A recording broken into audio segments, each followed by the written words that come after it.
Let's get sweaty.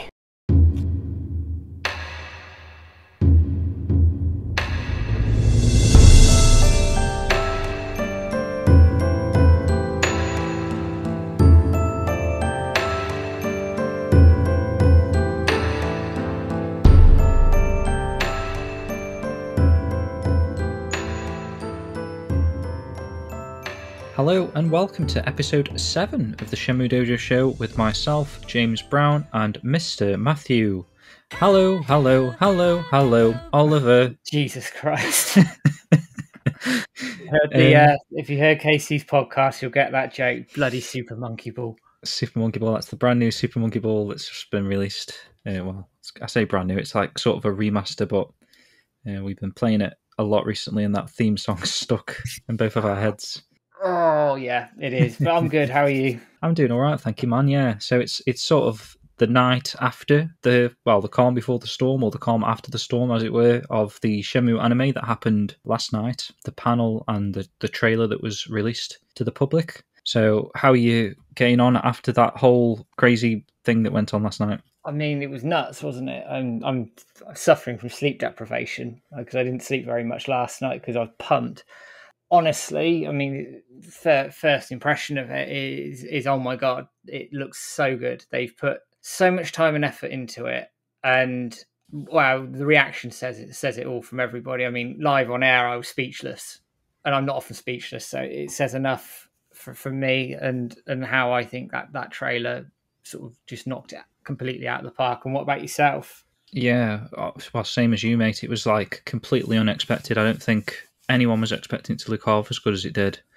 And just watching that trailer, I know we were streaming the whole panel. That's another story for a different time, really, because we were expecting it to be a live event, a paid event, and It ended up being neither. So, but it was an incredible experience to do that with people. I think we had up to 100 people at one point watching our commentary on the panel, and some interesting stuff that we're going to talk about a little bit later. We're going to get into some of the aspects of the panel and what was talked about, but the main attraction obviously was the first trailer, and like you say, it blew everyone away seemingly, and it left us both speechless. I think, I mean, as we were watching the panel, because we were trying to get stuff out on social media quite speedily, we've got people on the team behind the scenes working and skipping seemingly like to the end of the panel to get to the trailer and pumping out screenshots and stuff. And I was seeing these screenshots and you were just watching the panel and, you know, you didn't know why I was reacting so speechlessly crazy. You know, you can't put words into what we were seeing. I'm just really, really happy. I don't know if you can tell, it's just such an incredible trailer they put together there. I don't really have a bad word to say about it. No, I don't. And actually, I think one of the biggest fears around the anime was, are they going to do it properly? Is it going to be a proper budget anime that's going to show off Shenmue in the best possible light? And judging by the sort of minute 15 seconds trailer that we got, it is a comprehensive, outstanding yes. They've done a really good job here.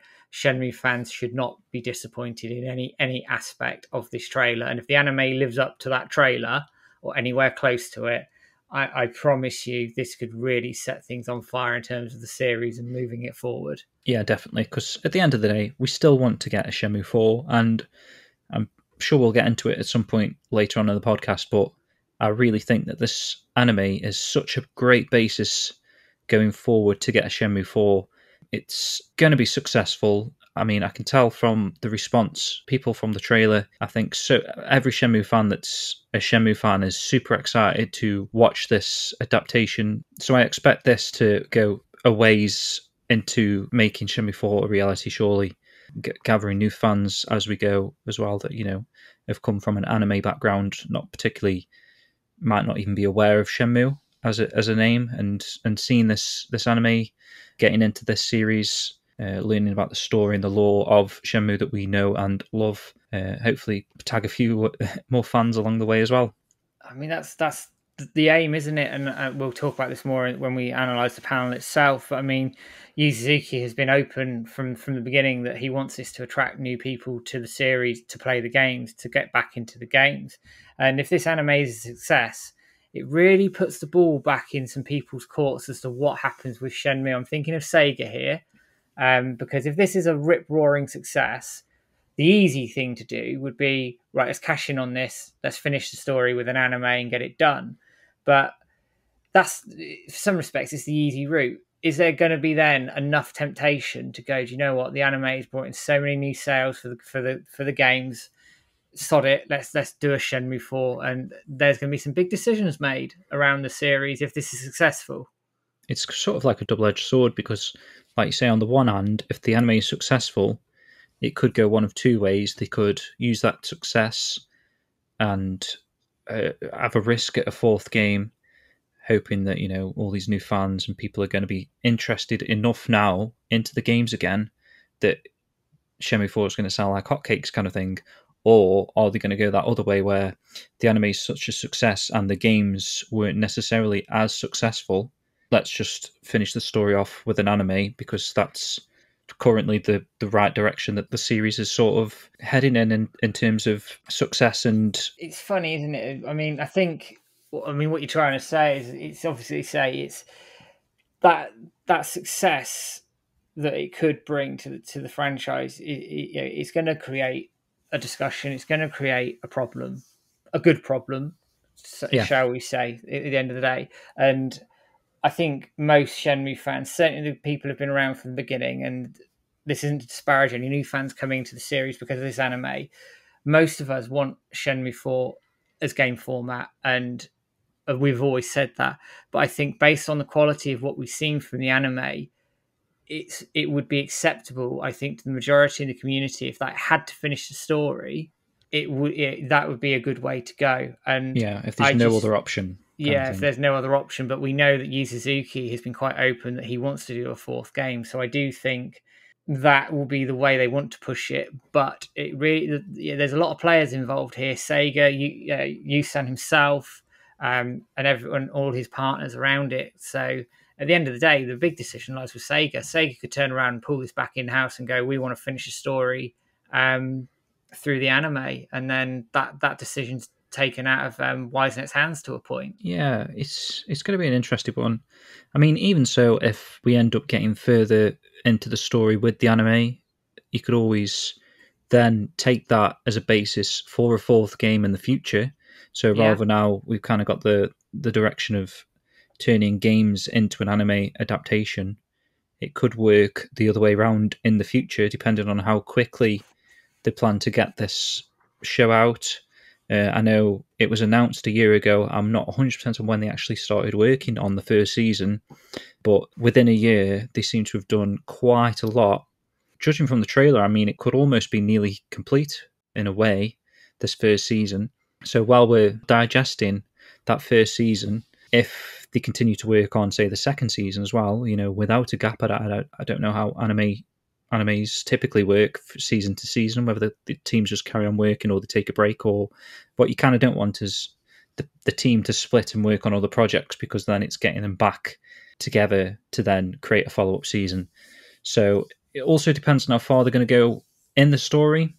When we touch on the trailer that we've seen, you know, it seems to be going quite a way into the series as well. So, I mean, it depends how far we get in terms of what they can then take into the second season, whether that's going to cover a Shenmue 3 or 4 further down the line. So it's going to be interesting to see how things go after the anime is released, but obviously we're quite away from that still at the moment. We are, and we just have to see what the future holds. But I mean, just based on, and we're going to go into the trailer analysis in a second, I think just based on what we've seen, the future of the series is in exceptional hands. It really is. So typically, we normally structure the show news first and then main discussion second, basically. But today, we're going to use the momentum that the panel and the trailer has given us, and we want to focus on that first and get straight into the discussion around the anime. And if you want to stick around till the end of the show, we've got the typical Shenmue news on the back end. So hopefully you can stick around and listen to the whole of the show. So let's get into it, man. So first up, we're going to just have a brief mention of what happened in the trailer.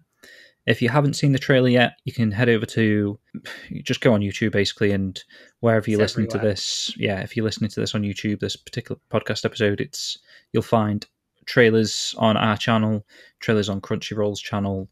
It's basically everywhere at the moment. I'm pretty sure you probably have already seen it. If you're listening to this, I'm pretty sure you've seen it. So let's have a quick deep dive into the trailer that we saw. Right. Well, the opening scene was the boat. Ryo on the boat to Hong Kong, and he was stood on the boat he had the envelope for Li Xiaotao, and he had the amulet which Nozomi gives him at the end of the game. And actually, they're both quite a nice, accurate sort of recreation from the games. Actually, almost look 1-to-1. They look really, really good. Yeah. That boat's iconic, isn't it? Just seeing that boat on the sea going off to Hong Kong, I don't know, it just brought some chills down my spine. It was really interesting starting the trailer with that. That's like the end of Shenmue 1. But I mean, new fans probably aren't aware of that. People seeing that trailer for the first time who are not familiar with the series, that means nothing to them at that point. So that, the Genpu Maru sequence at the end of the Shenmue 1, Ryo heading off to Hong Kong. Interesting that they start the trailer with that regardless. Yeah, it's a bold move, isn't it? Because, again, it sets the scene, doesn't it? Because obviously the actual trailer itself is quite action-packed, isn't it? Yeah, I will say they've kind of structured the trailer around the prophecy that they're going off. So, obviously, the prophecy starts with "From a distant land across the sea." So, to match that, as they're talking about it, they've got the ship coming in from across the sea. So perhaps they were trying to sort of do a 1-to-1 with the overall narrative that's going on throughout the trailer, which is Shenhua reciting this, although restructured slightly, prophecy that we all know and love from the original games.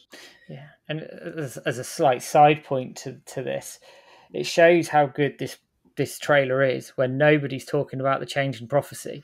That's and it's true. Quite a substantial change. Yeah, which we'll get to in a little bit. I've actually pulled out the Shenmue 1 prophecy, the Shenmue 2 prophecy, you've got the Shenmue 3 prophecy, and we've got the brand new sort of redone prophecy in the trailer. So we're going to have a little chat about that later.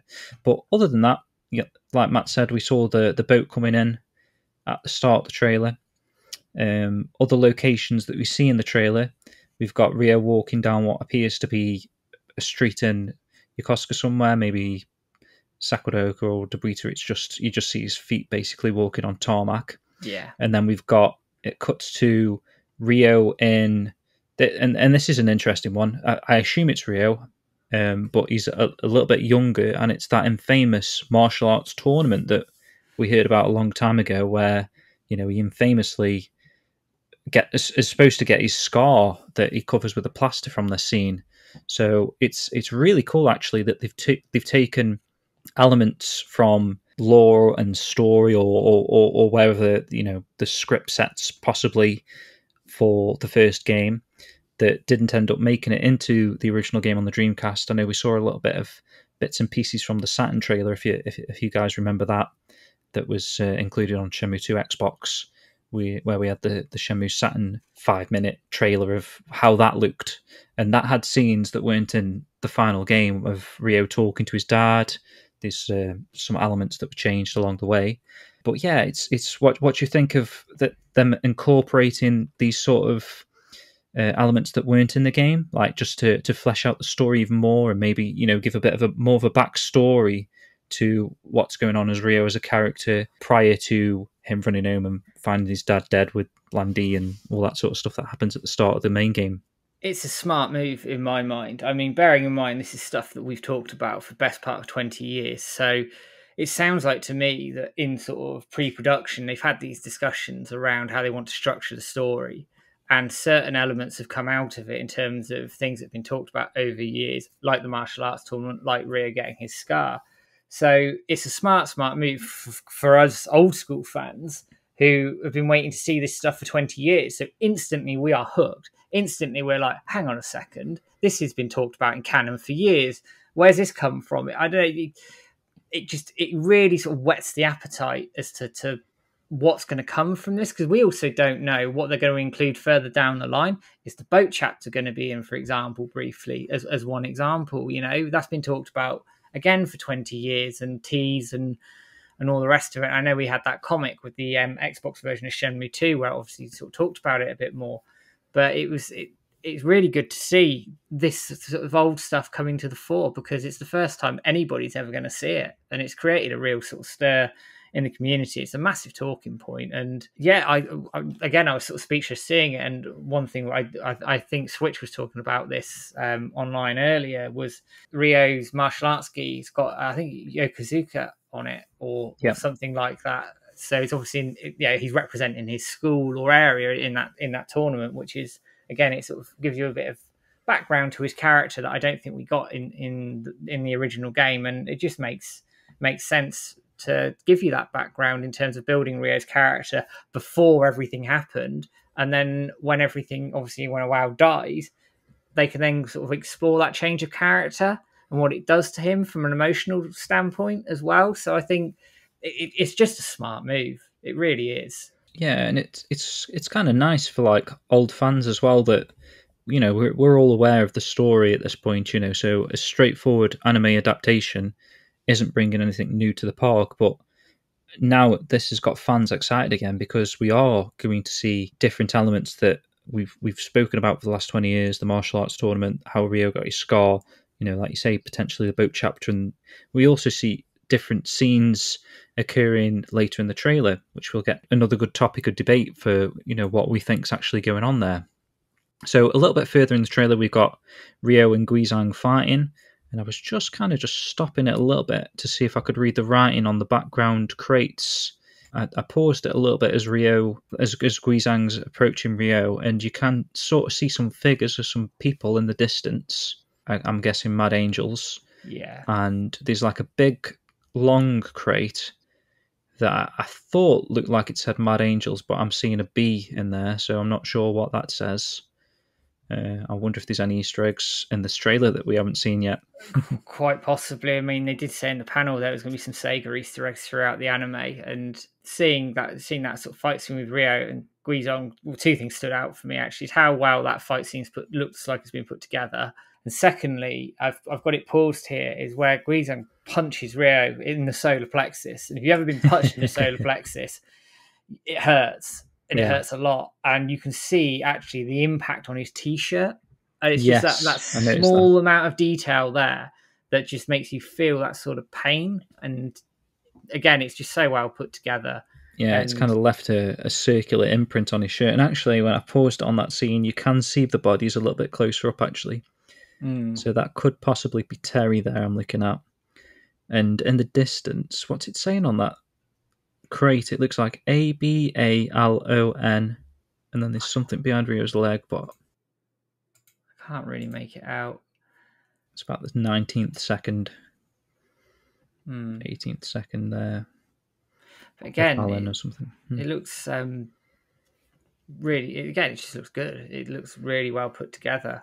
Yeah, the artwork's like really detailed, isn't it? Really, just stopping this trailer at different points, and each scene here that I'm stopping on could almost be like a animated poster kind of thing. I mean, looking at it as an overall theme, it's not too far away from the original artwork for the games. Actually, I think it's quite true to. Obviously, it's got sort of a proper anime twist to the art style, but actually, it doesn't diverge too far away from what we're familiar with, which is only a good thing for people like us, and obviously for new people coming in. It stands up in terms of anime quality, in terms of the way it's been drawn and animated and put together. So I think look-wise, I can't fault it.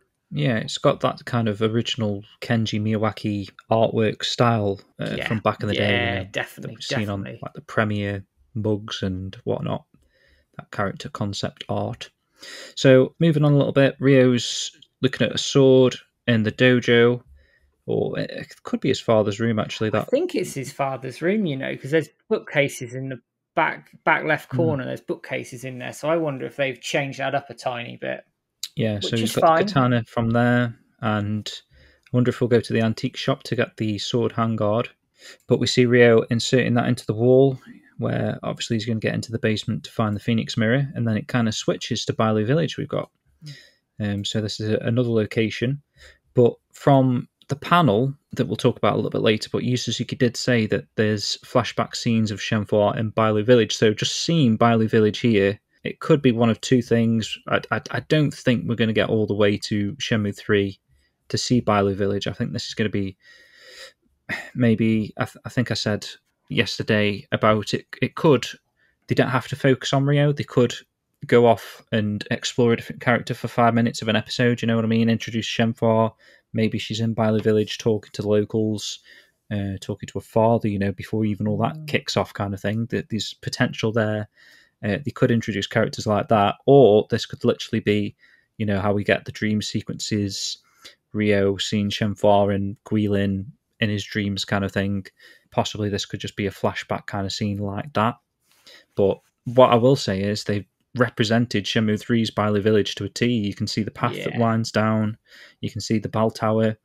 I love that they've done that. Yeah, you've got the fencing on the right-hand side as well. So as you're walking towards the village, down the path. In actual fact, I think it's nigh on identical, that path into the village, which they've obviously had access to the Shenmue 3 assets, which makes perfect sense to do that. Why wouldn't you? If that asset's there, you absolutely use it. I'm just impressed how faithful that is in terms of the way that's been put together. One thing I do notice about it, I know it's nighttime, but it feels less welcoming to me, Bailu Village. I don't know, in Shenmue 3, the game, it feels welcoming. It feels like you're stepping home. Here, it feels a lot more mysterious, but that's just a personal sort of insight from me. That could just be like the flashback kind of aspect to it. It's not clear yet because it's, like you say, it's nighttime as well, and it's mysterious. There's like a mysterious element to that kind of shot there, where it's like, what is this location? And obviously we don't find out till Shenmue 3, so it could be elements of like that sort of stuff where it's not welcoming at this point because it's a look into Shenmue in her home, and you can see as, like, again, following on for the prophecy, it's like written in the stars, and she's actually looking up at the moon. And you can see it sort of glistening in her eyes as well, which I think is a really nice touch to it. And Shenhua, obviously, sort of as we're talking about it, she's in her traditional clothing that we would remember. Obviously, it changed in Shenmue 3, but they've gone back to the original clothing. So that'd be interesting, actually, if they get a second season, what they do with her clothing. But again, it's just a side point. Yeah, I mean, they could be faithful to Shenmue 3, or they could even show a little bit in between coming out of the cave, where maybe she changes clothes and then, gives a bit more reasoning behind the costume switch. But moving on from that, we do see we've got the big stone mirrors, and it kind of looks like Shenmue 3 graphics here. Like maybe there is supposed to be elements of CG that they've used. You've taken the words out of my mouth here. It looks like a frame for frame, not rip, but you know what I'm saying, recreation of the Shenmue 3 intro. Yeah, it looks perfect. So again, that begs the question: how far are we actually going to get through it with this anime? Are we going to get all the way to the end of Shenmue 2 in Guilin, where they're in the stone pit with the stone mirror carvings that are actually in the stone pit there? So, yeah, I mean, moving on from that, we start heading into the opening cutscene of Shenmue 1, the Iwao and Landy fight scene there, where Landy's kind of kicking the shit out of Iwao, and Ryo's stood in the doorway with the men in black suits kind of thing, and his father's on the floor there. So we're going to get obviously a pretty accurate retelling of that opening cutscene. Yeah, and actually, you look at it. It looks quite brutal. The way Landy, he beats the crap out of a Iwao. It's not like, I know it's not a contest in the game, but it's really impactful here. And actually, one thing I did notice is as Ryo breaks away from the men in the black suits, you can see the snow dropping, or the rain possibly starting outside the dojo, which was a really nice touch. It shows he obviously looked at the source material and gone, okay, and recreated that. So that was nice.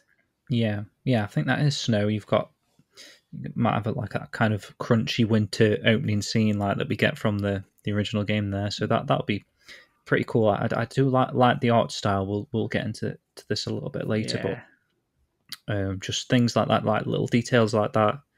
Really nice.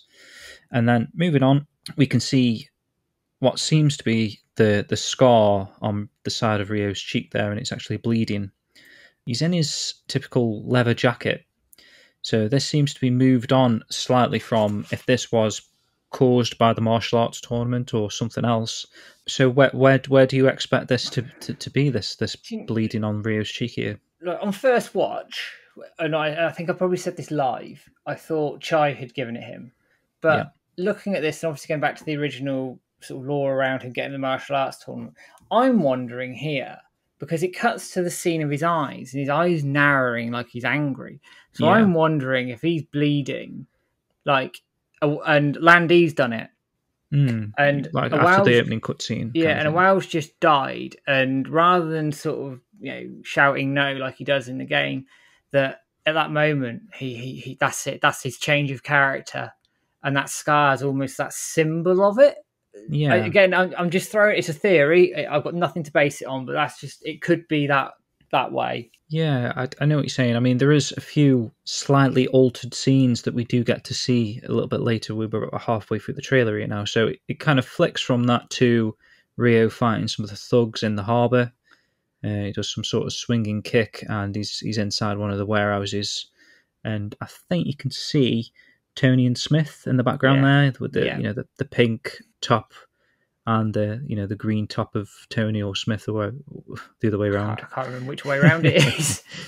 And then it cuts to Terry, and these all these mad angels behind him. So seemingly we're going to get like a 70-man battle kind of fight scene breaking out, which is going to be cool to see how that translates to animation. I tell you what, that scene and Terry looks really threatening, doesn't he? Yeah, like, he does. I love the clothes that they've matched it identical. Yeah, his big necklace skull chain thing with wings. It's very cool. It's well done, very well done. That scene just feels threatening, and all the guys behind him.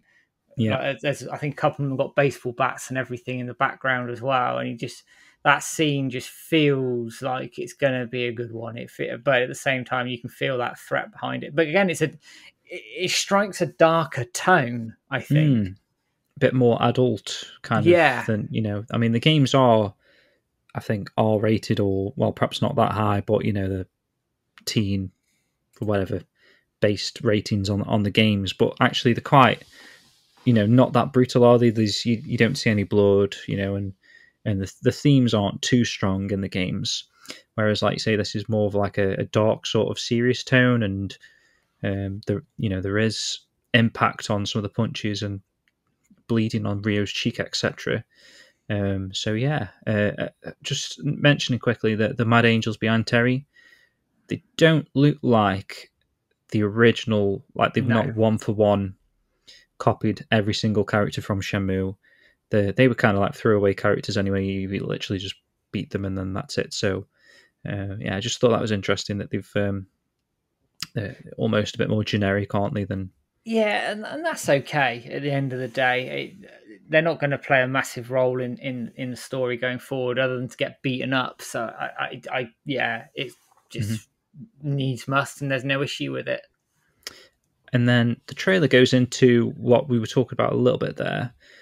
This event doesn't actually take place in the games, so this is an interesting one. So this is Chai and Ryo fighting in the Hazuki Dojo. Chai, we know, never really reaches Ryo's home even, so I wonder if they've changed something here, or he's not got his plaster on in the scene either, and this is where his cheek's still bleeding here. So like you were saying earlier, that you thought that perhaps maybe Chai had caused this scar again, or maybe it wasn't the martial arts tournament where Ryo got his scar. It's an interesting one here.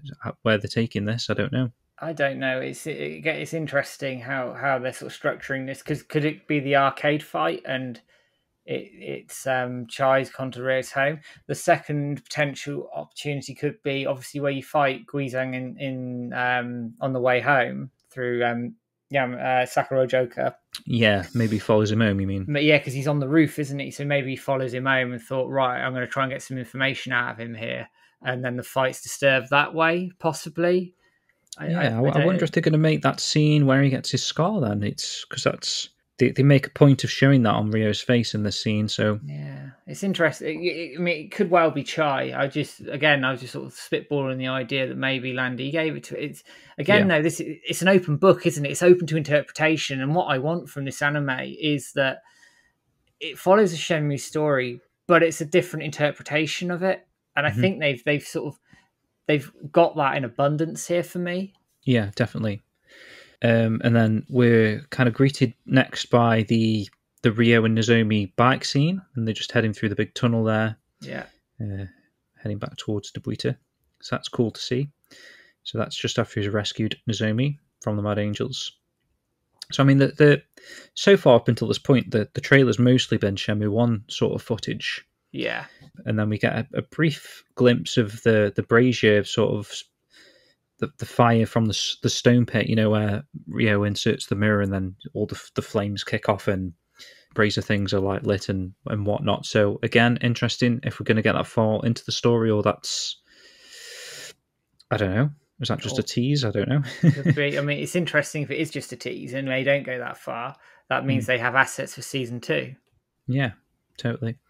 And then we've got a little scene in what looks like Heartbeat's bar. That scene where Ryo walks in and starts a bit of a fight with some of the sailors in there. Gets hit by, well, don't think he gets hit by the chair, but they swing the chair at him. And then that's kind of the end of the trailer. It kind of it brings up this new iconic sort of artwork that they're going for here with Ryo and Landy on the rooftop of what appears to be Kowloon, the top of the Yellowhead building.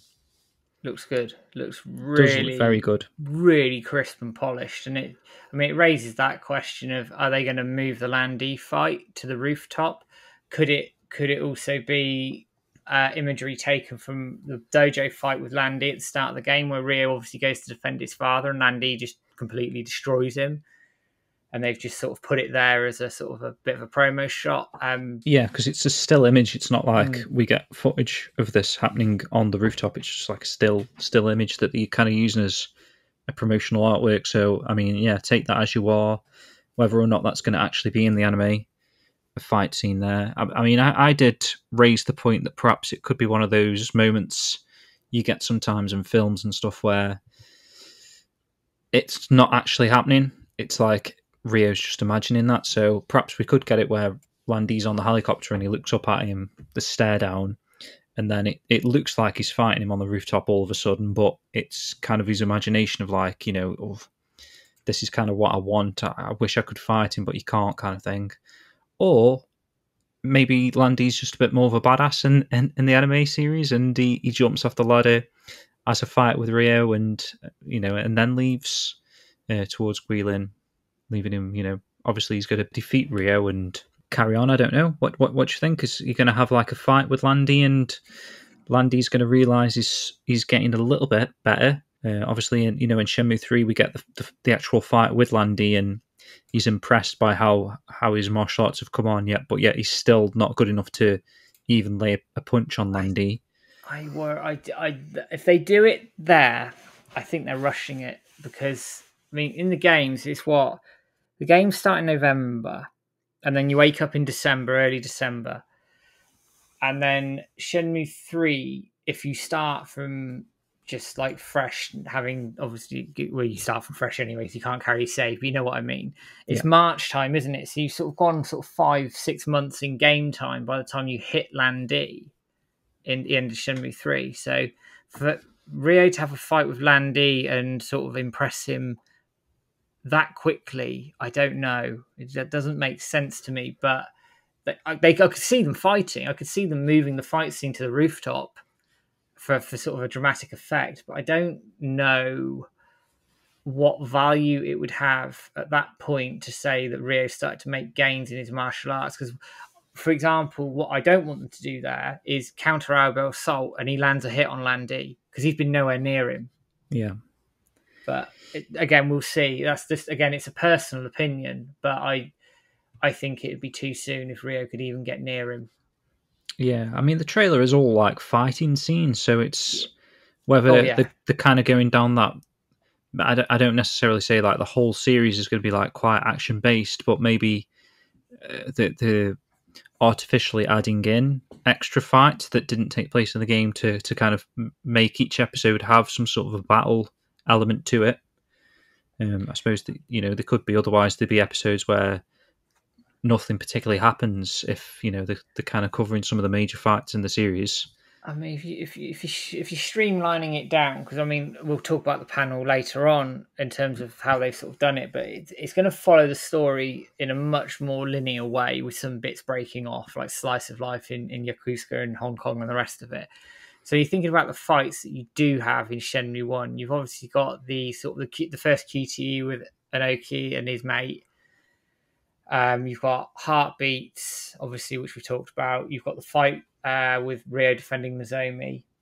You've got the fight in the car park at the arcade when he's looking for Charlie and looking for the sailors and all the rest of it.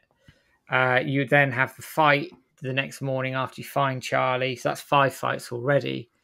And then you get to the harbour and there's a lot more fights. So, I mean, in the game, there's actually quite a few fights, but they're interdispersed by other bits and pieces, aren't they? So if you take out the other bits and pieces and only include little bits of them, then you could quite easily have a battle an episode or more, quite honestly, because I suspect, because this is 13 episodes and they're going to do Shenmue 1 and, for what we're led to believe, quite a lot of Shenmue 2.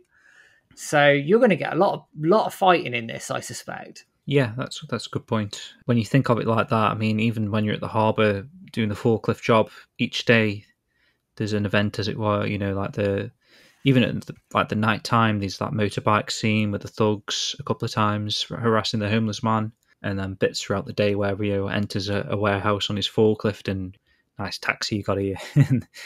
There's a few fights like that. So yeah, there's plenty of fighting in the series already, and obviously you got the big 70-man battle, which is probably going to be like your sort of mid-season.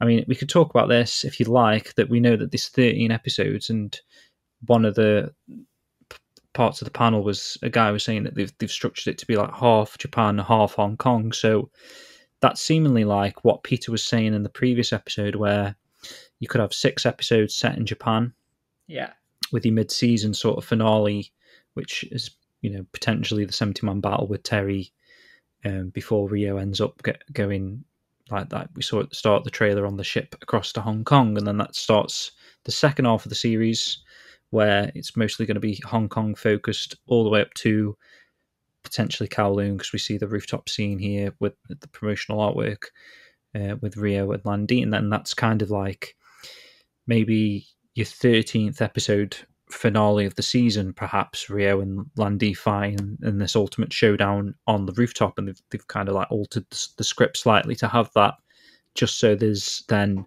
a finale to the series, like a big finale. This is like the big fight with Lan Di, and obviously Ryo will end up losing and Lan Di will head off to Guilin, and then that could be where your cliffhanger is for the season, perhaps. So that'll be interesting to see how they actually structure episode by episode in the future. We'll get to that when the show's actually released.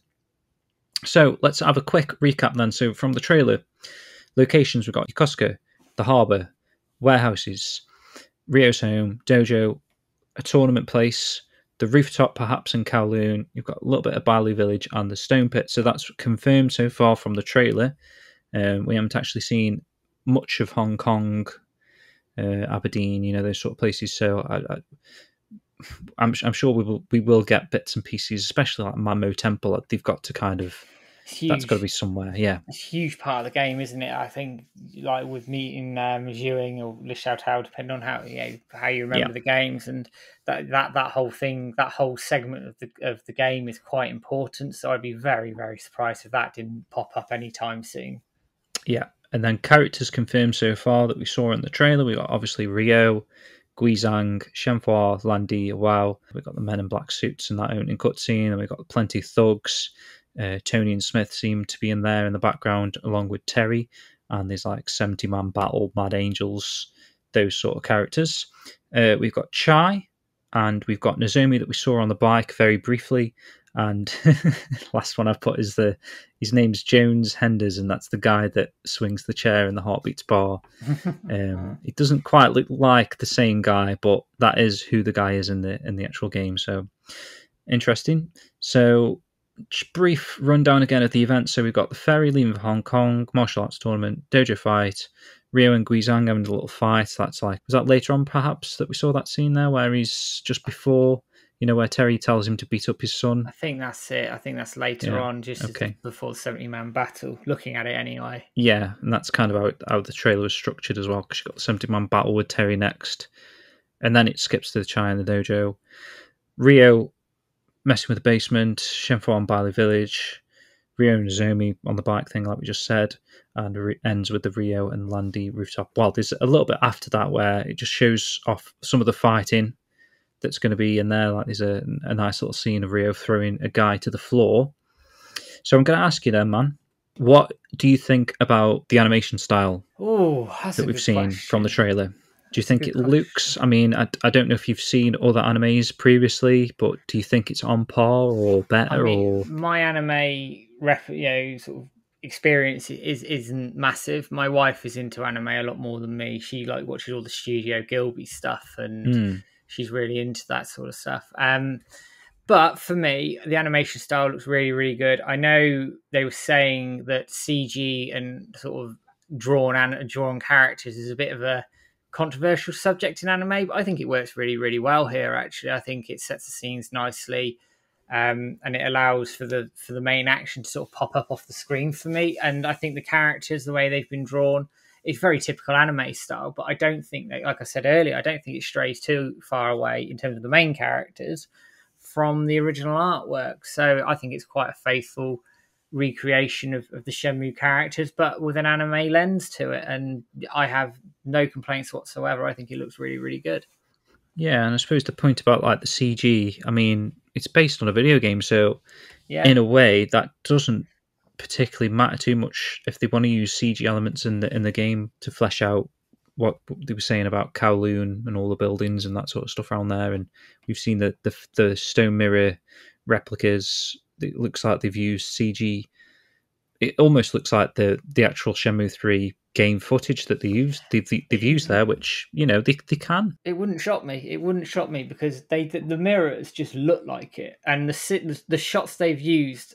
I mean, you can quite easily in Unreal just get the free cam and do some bits, do some different shots and different lenses and filters and stuff. But it looks so like comparative one-to-one that it just wouldn't surprise me if they just borrowed a little bit of that footage and done some work on it to sort of make it fit the anime a bit. But again, no issue with it. No, and if they are including like little CG sort of stuff there, at least they've got the game kind of footage to work with as well. Yeah, they can apply animation tactics on top of original CG, probably from Shenmue 3 maybe. Yeah. So obviously throughout the trailer we're hearing a voice of Shenhua. At first we weren't actually we didn't click. Yeah, we didn't click at all. It sounded like a little bit of a different voice than Brianna's interpretation of Shenhua from Shenmue 3, but actually upon extra playthroughs of this trailer and listens and stuff, it kind of, I don't know if it was just listening on different headphones. Like when we playing the trailer for the first time, I've got these headphones that I've got on now, and they're quite like bassy sort of thing. So maybe Shenhua's voice sounded a bit deeper at the time, and it didn't really compute going into my ears that was Brianna. But upon hearing it just on my phone and just watching it loads of times now, I actually think I agree with you. You were saying you're about 99% sure now that it sounds like Brianna. Yeah, I'd put a lot of money on it. She sounds different in tone and in delivery. So obviously that's been directed to be a different way to obviously the games were. That's not a bad thing. I know that the English dub in the games has obviously divided opinion over a long, long time. So, and the anime is a different take on it. So it's absolutely going to be directed in a different manner. Bring it on. I think she sounds really, really good as Shenhua there, actually. And if that transferred into a fourth Shenmue game, I'd be more than happy, because I think she sounds really, really good. And actually, as a side point, the Japanese dub is also out there for people who of the first look trailer. So if you haven't heard that, go and listen to it, because Haruka Terui, excuse me butchering her name, she's probably going to hunt me down now.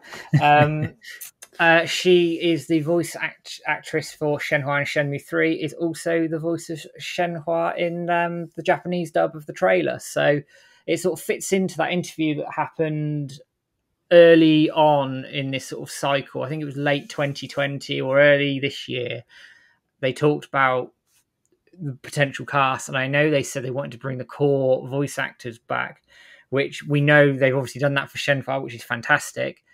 Corey obviously has seen the trailer and tweeted a pair of eyes at it. Read into that what you will, but I'll leave my theories on the table, shall we say? Yeah, see, that's an interesting one because that's kind of like the Cedric Biscay tease, isn't it? There with the two eyes. It's it's a strange one with Corey because I've sat in his streams recently when he's playing. Even when he wasn't playing Shenmue, he plays different games sometimes on his streams. Although he hasn't done one for a few weeks now, but the last time I was in there, people were asking him if he's heard anything about the anime, and he seemed genuine when he was saying no. But I mean, obviously, if he's contracted to sign NDAs to not speak about the series or his involvement, so he's obviously not going to say on his stream, yeah, I'm involved. No. So secretly, he could have just been keeping that under wraps, and we wouldn't be any the wiser. So, I mean, going into the series, just from how he was reacting to people's comments, asking him, I would have said that Corey hadn't, I'd have believed how he sounded. He sounded quite genuine that he hadn't heard, and he was saying like, please keep being vocal about me coming back, kind of thing. He's so, but then seeing the tweet with the eyes there, I'm kind of on the fence now. I feel like he probably will come back, and especially if they recast Brianna, it kind of makes sense because they're looking to go down the game recast route rather than getting a fresh set of actors. Although Brianna works in a sense because she is already quite involved with a lot of anime productions. That's where most of her work actually is. She's huge in anime. She's one of the bigger names actresses out there. Her work sort of body speaks for itself in anime, actually. So getting her back, I always thought she might come back for this. I always had that in the back of my mind. I wasn't too sure with Corey. Obviously, we haven't got anything confirmed yet. Even Brianna, I don't think is confirmed, has she, on Twitter? I still haven't seen a tweet from her about it, but maybe we should ask her. But is this you? Yeah. I don't know if she'd even be allowed to say, to be fair. But I mean, if it's not, then they sound awfully like her, put it that way. Yeah. But like I say, it's more of a deeper take of Shenhua. In Shenmue 3, she was at a higher tone than that anyway, and in this, whether it's just the retelling of the prophecy, which we're going to get into in a second, make of this of what you will. So let's do that now, actually, while we're talking about this, because it just kind of makes sense. So in front of me, I've got the manuals for the original two games on the Dreamcast, and they've both got their prophecies slightly reworded, perhaps, depending on, I don't know if it's translation at the time. Maybe, if they get different people to translate the Japanese, they kind of interpret the prophecy in a different manner when it goes into English. But we've already kind of had three slightly different takes of it throughout the game. So I'll start with the first one here. So this is Shenmue 1's prophecy that's inside the actual Dreamcast manual. He shall appear from a far eastern land across the sea, a young man who is yet to know his potential. This potential is a power that could either destroy him or realise his will. His courage shall determine his fate, the path he must traverse fraught with adversity. I wait whilst praying, for this destiny predetermined since ancient times. Waiting in anticipation, a dragon emerges from the earth. As ominous clouds fill the sky, a phoenix descends from the heavens, trailing purple from its wings. The pitch-black night unfolds, with the morning star as its only light, and thus the saga begins. And then Shenmue 2, this is the prophecy we got from that. From a distant land in the east, across the sea he shall appear. He does not know the strength hidden deep within him, a strength that could destroy him, a strength that can fulfill his wishes. When he is ready, he shall seek me, and we shall walk the rocky path together. I will wait. This encounter has been my destiny since ancient times. A dragon shall emerge from the earth, and dark clouds shall obscure the heavens. A phoenix shall descend from above. Its wings will create a purple wind in the midst of the pitch-black night, and a single star shall shine alone. interesting because that's quite a change from That is quite a change, one actually, to two, from 1 to actually. 2.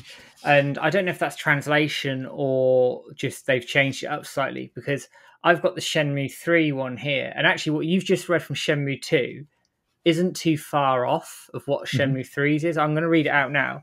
So this is from Shenmue 3. It's the start of the game, if you let it obviously go into the demo screens, or if you, when you leave Bailu Village, actually, she says it here as well. So, from a distant land in the east, from across the sea, he shall appear. He does not know of the strength hidden within him, the strength that would destroy him, the strength that would fulfill his wishes. When he is ready, he shall seek me out, and we will brave together the rocky path. So it's a little different there. I shall wait. This encounter has been my destiny since ancient times. A dragon shall emerge from the earth, and dark clouds shall obscure the heavens. A phoenix shall descend from above. Its wings shall create a purple wind. In the midst of the pitch-black night, a morning star shall glisten alone.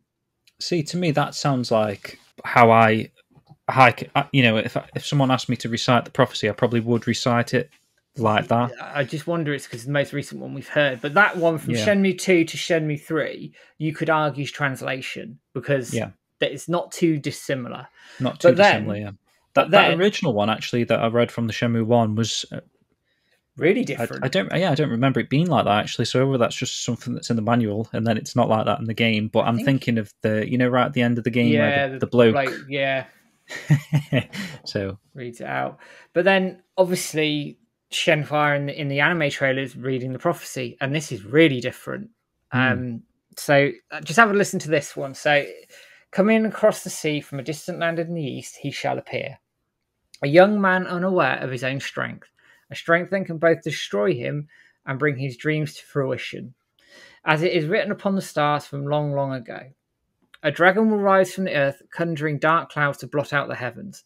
A phoenix will descend from above, delivering purple wind with the flap of its wings. Yet, even as the sky is devoured by darkness, a single morning star radiates its bright light. The long, winding tale shall now begin. That is really different, isn't it? It's funny, actually, because obviously that's quite an iconic line, that last one, and thus the saga begins, and we've got...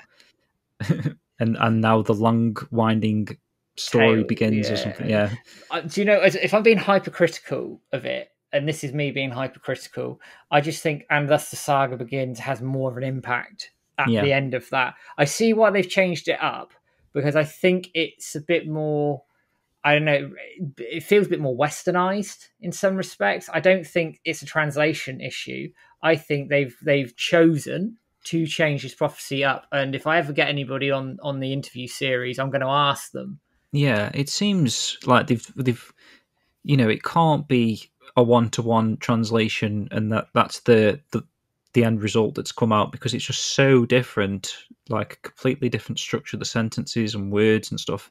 It could just be like they've rewritten it to make it sound a bit more impactful, perhaps. Obviously, there's a different team behind the story of the animation, and perhaps they've rewritten it to make it fit. Maybe they rewrote it just to fit the trailer, even, because like I said, the way they'd structured the trailer is like what she's saying at that point is kind of matching this on the screen, kind of thing. But it's one of those. I mean, I don't mind them taking a few liberties if I don't. I don't. As long as it isn't like an oversight, and that is literally someone's made a big mistake on the translation and they haven't even looked at the original source material. But I think someone's going to have come across a document that had the original prophecy, whether or not then into English they've mistranslated it. I don't know. I don't know. It seems too far away in terms of the sentence structure to be a mistake. It seems deliberate. From Shenmue 2 to Shenmue 3, the way they read, you can see that's translation, and there's just some differences in translation. From Shenmue 3's prophecy to this prophecy, bearing in mind the English is everywhere. Yeah, you can get hold of YouTube it. It's around. Yeah, it says to me this is a deliberate change, but the quality of the trailer overshadows this so much so that nobody's even talking about it. That's true. So we're bringing it up because we're going into a deep dive. But you look at the comments on social media, I haven't seen one about the prophecy. No. And I think that is, like you say, due in part to the trailer looking so good, but also for the fact that it still makes sense. You know, it's not like some of the translation errors we got in Shenmue 3 where it's like, you know, that's where we got the scroll, you know, and it doesn't make sense. It still makes perfect sense. And in fact, you know, it sounds pretty badass the way she's saying some of the things like that. So you don't mind as much. No. And I don't think it stands out as much because it is still pretty much a retelling of the prophecy. Whether or not it's the exact same wording, you know, as begs the question of why, but it doesn't necessarily change the narrative. It doesn't necessarily sound like they've made mistakes, and you know, it's going to be a bad translation, a bad dub. It's just a different take on the same wording. So I'm okay with that. I'm cool with it. I think, it doesn't change anything of the story. It's exactly what they were getting at. No issues for me at all. Okay, cool. So just before we move on to the music break, I'm just going to quickly mention that there is a brand new Shenmue the Anime Japanese website, and there's actually a Twitter account that's gone up at the same time. So I'm not quite sure why they're using this brand new Twitter account rather than the one that they were using like a year ago, or whether this is like an English Twitter account and then this is a brand new Japanese Twitter account. I'm not too sure. Possibly. It's a bit odd, isn't it? I mean, like you said to me earlier, they probably lost login details or something, because they've tweeted out 5 times off of that original account from last year, and this new one's I think tweeted out 5 times in a day. Yeah. So the new account, if you guys want to follow it, it is legit. It is the official one. So it's at Shenmue_anime. Maybe it's just because the first time around they were using like the full word animation, weren't they? Or maybe it just sounds more popular. Maybe they just wanted to change it, or like you say, it could just be because they want a Japanese one as well, and they're going to work in tandem. I don't know, but could be. I'm looking actually now. The first one actually got verified as well, so we think they would want to use that one. So the first one was just at Shenmue Anime, so it's even a better name really than at Shenmue_anime. So yeah, maybe they're just using both. Maybe one of them is the English version and one of them is the Japanese one. And someone's still yet to log in the old English one and repost the trailer. I don't know. Quite possibly. And then, as you've just mentioned, there's also the website now. This didn't exist before. So it's in Japanese, although Google Translate does a reasonable job at translating it over. So I'll be interested to see what's added to it.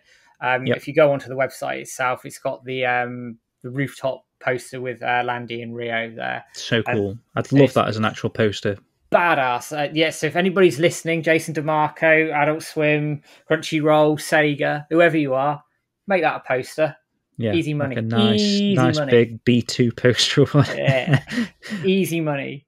The website is shenmue-anime.jp if you want to go and visit it, and we'll put the link in the descriptions wherever you pick up your podcasts. And we never got an English website for the trailer or anything, did we? For the anime, sorry. Not that I'm aware of at the time of recording. That's seemingly the only official website for the anime at the moment. Yeah. Okay, brilliant. So let's have a quick music break before we move into a short discussion on the panel. We're going to get into some of the details there, what we found out at the time. And just fitting, because of that image of Rio and Landy on the rooftop, I'm going to play the rooftop music that plays at the end of Shenmue 2 on the rooftop there. So enjoy.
Okay, welcome back. That was the Rooftop music from Shenmue 2, and we're going to move now briskly into what happened on the actual Shenmue anime panel that played before the actual trailer that we got.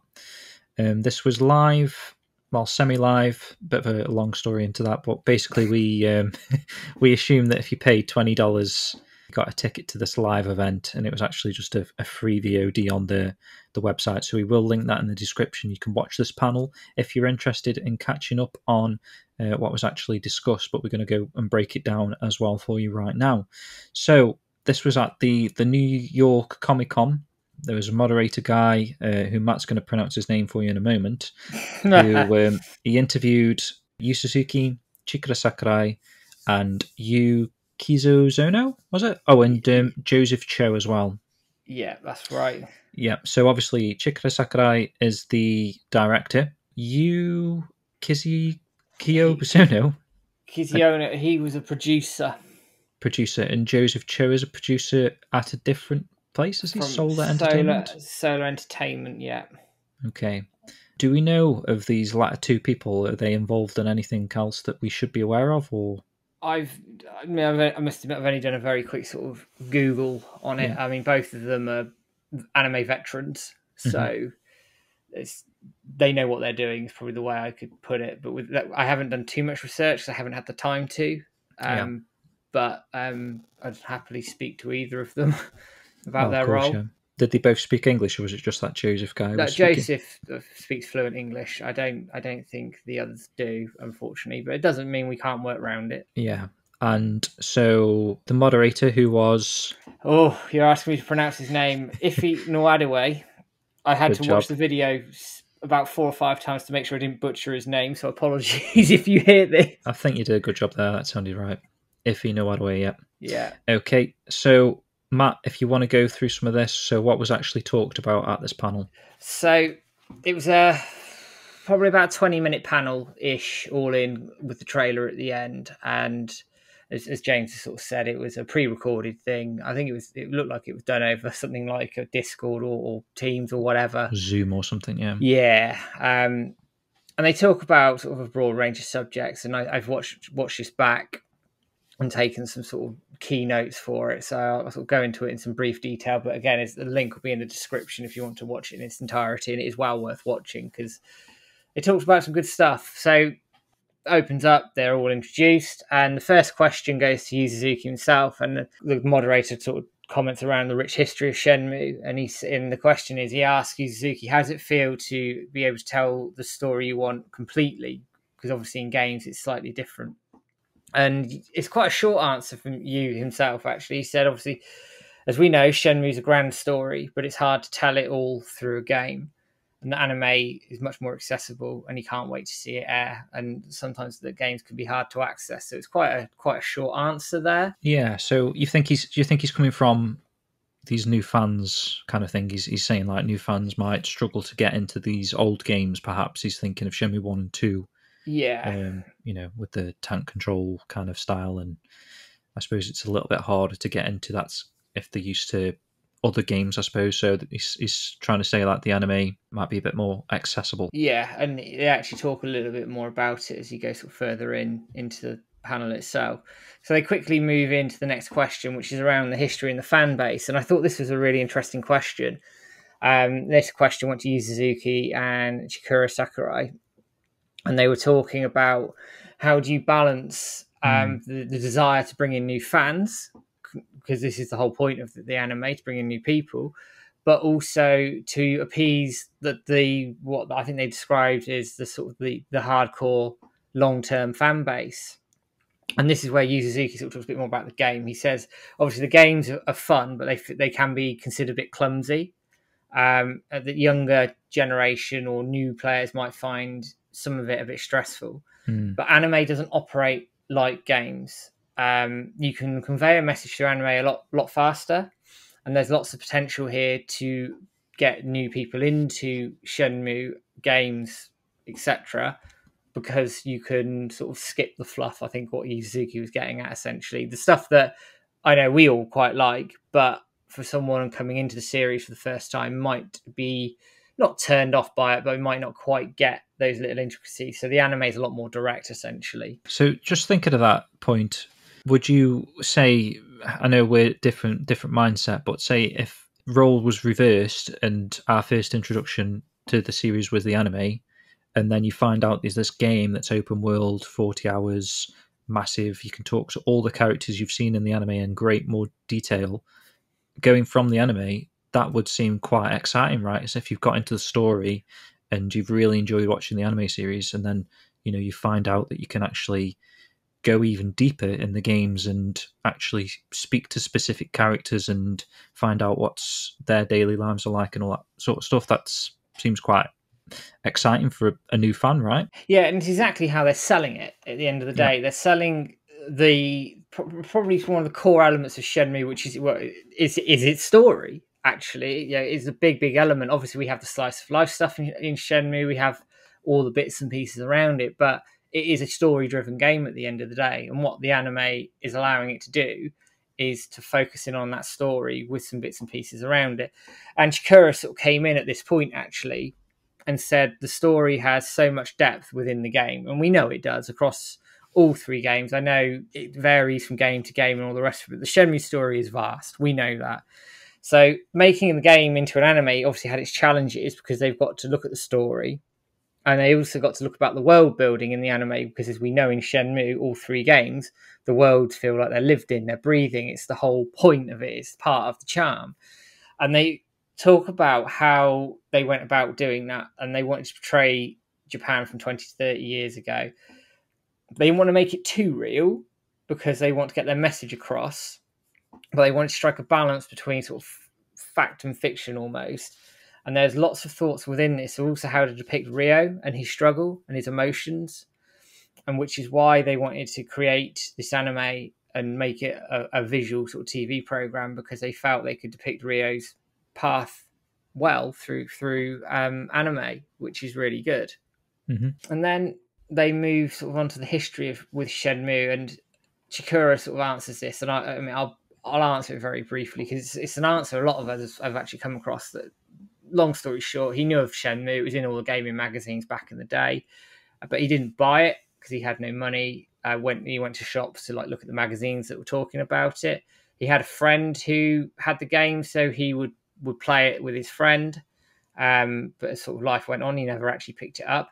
Then he got asked years and years later to direct the anime, having never played the game. And he said it was an interesting offer, but he's really happy that he has been asked to do it.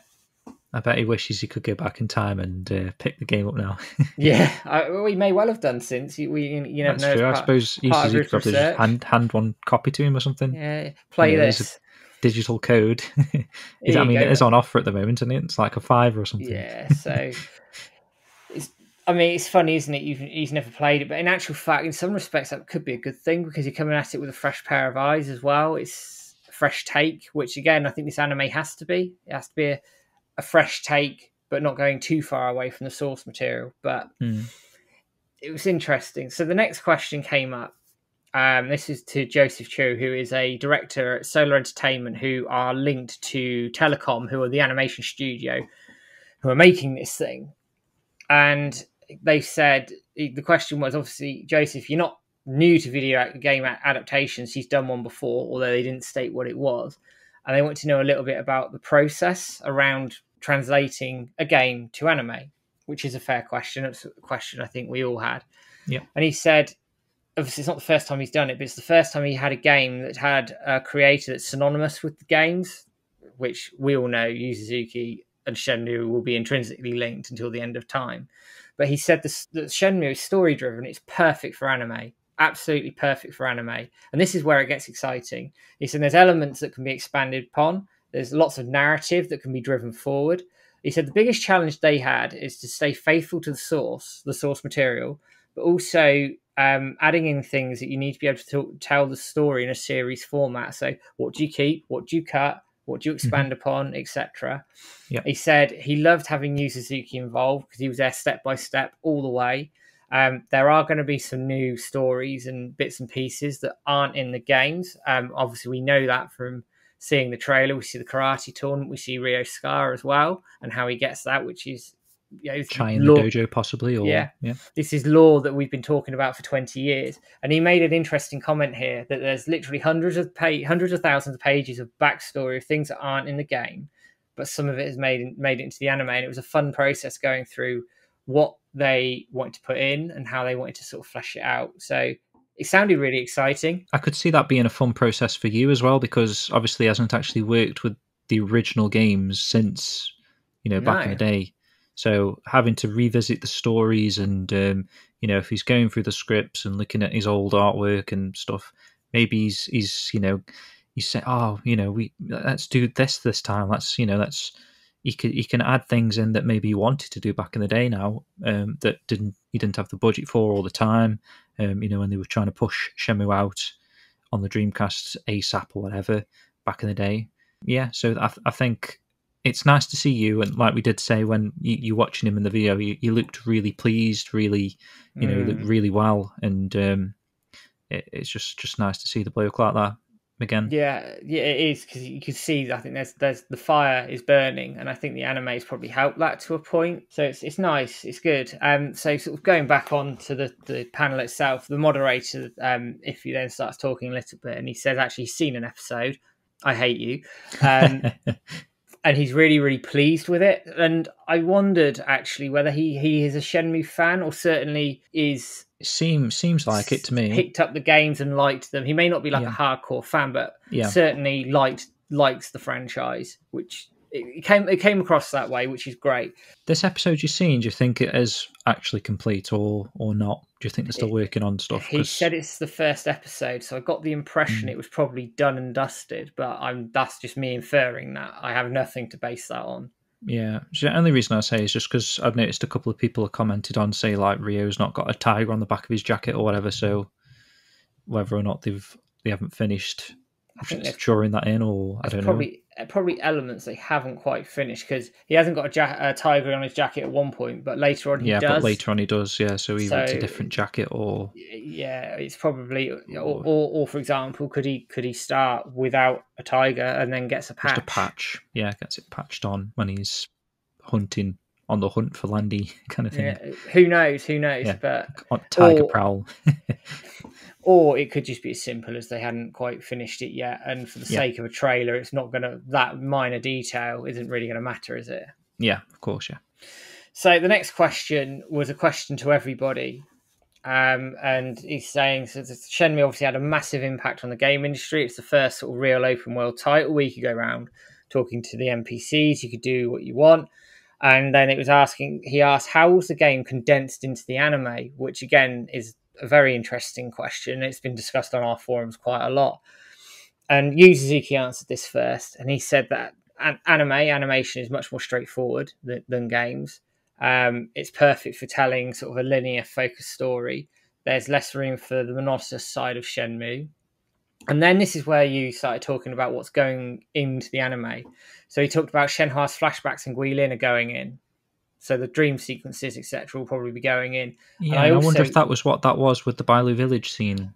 Yeah, quite possibly. And I also wonder whether we're just going to get some more around Shenhua, because we don't know an awful lot about her. Even from Shenmue 3, we start to learn a bit about her, but we don't know a huge amount. So will this fill in some gaps? Will they go to Bailu Village and see Shenhua growing up there, Shenhua being around the village? Possibly. It'd be nice. It'd be nice to see how they adapt that flashback that Shenhua has herself, you know, on the swing with the parents. Hopefully we get a bit more lore behind that sort of stuff as well. It'd be really cool if they did that. Yeah. He also said that the master in Hong Kong is in, so I'm presuming that's Zhuing, Li Xiaotao, and the things that have happened there. Did he say that was a flashback or not? Can you remember? Because that seems weird if it is. I don't think it was a flashback. I know he said it after Shenhua's flashbacks are in. So it kind of sounded like he meant Shenhua flashback and Masters, but maybe just they were two separate points. Yeah, I took them as two separate points when I was making my notes earlier. So good stuff, that's good to see that's in. And he said also they paid attention to the music composition, because what they want to do is they don't want it to be dull. So the music's obviously a big part of it. They didn't go into too much more detail around that, but it's interesting they've sort of focused on those things, and Yusan himself saying that animation is a lot more straightforward.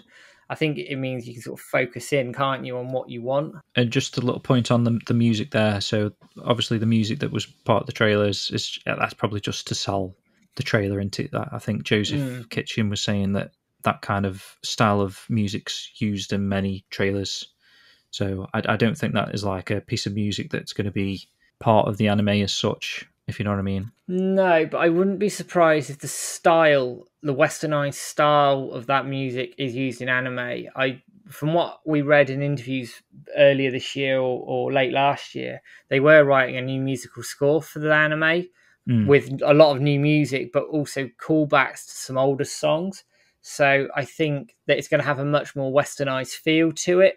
I just think it will, because I think that's what they're going for.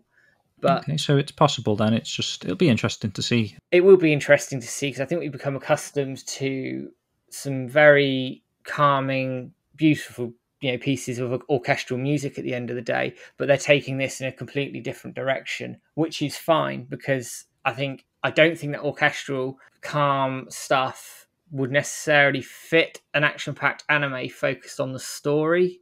Some of the tracks would, but I think the overall feel of it may not fit it. And the westernized style may do a bit more. Gives them an opportunity to release another 13 vinyl record box set as well. Exactly, which we'll all buy, so it fits quite well. So then Chikara Sakurai comes in on this, and he sort of reaffirms what Yu Suzuki's saying, that anime means making the story more linear is inevitable because you have to. But they've sort of composed the story very carefully. They want to moderate that linear feel. They don't want to make it too linear. So he makes reference to Shenmue the game, where he's talking about you can walk around, talk to all the different NPCs. So they've incorporated some of that into the anime, so as part of the slice of life stuff, which I think is fantastic. They've got scenes with Ryo walking and talking to people on the damn streets, which is part of the game, which for us old fans is music to our ears. It's part of the investigation sort of elements of Shenmue, into where he's learning clues to take him to the next step. So yeah, it'll be great to see some of those old classic characters that we know and love that Ryo's just going up to and chatting.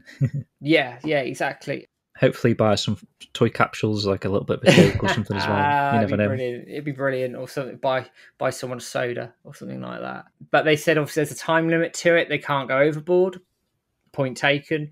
But what they said and what they wanted to do is reconstruct the atmosphere of the games and convey that through anime. Which again, when we were streaming this, that filled me with such relief in some respects, because it's like the atmosphere of Shenmue is second to none. So if you can convey that through the anime, and they're looking to do that, then they're not going to go half wrong, in my opinion. Yeah, some of the answers to these questions, it just sounds like they understand Shenmue. Yeah, exactly that. They've taken the time to learn about the franchise and to understand the franchise and what makes it tick, which is really reassuring, and I think we're in really good hands here. Yeah. So we go on. The moderator again talks a bit about the first episode that he's seen. I'm getting jealous at this point and might hunt him down and put a shine light in his face and ask what he saw. But he said he's watched it, and he went back and played the game and commented that the anime captures the game atmosphere perfectly, and he was really impressed with it. Okay. So that's reassuring. If someone who's played the games can say that, I think that sort of just reaffirms the point they were trying to make. So then he goes into a question to Joseph Chou and Yu Kiyozono, and it's just said, right, so what do you want to tell the Shenmue superfans about the anime and some other bits and pieces around it? So Joseph Chou went first, and he said he first visited Japan when the Dreamcast came out, and everything was Shenmue and Dreamcast, and he thought it was incredible. It was a shock seeing a game of such scope and fidelity. Yeah, is this the guy that was on about saying he saw the huge posters of it originally in Shinjuku? And yeah, exactly that. And he said it's anime is the perfect platform for this game, and he said it's a rich world with obviously Yu Suzuki's writing behind it, and he said it was a really big and good opportunity to work on the anime.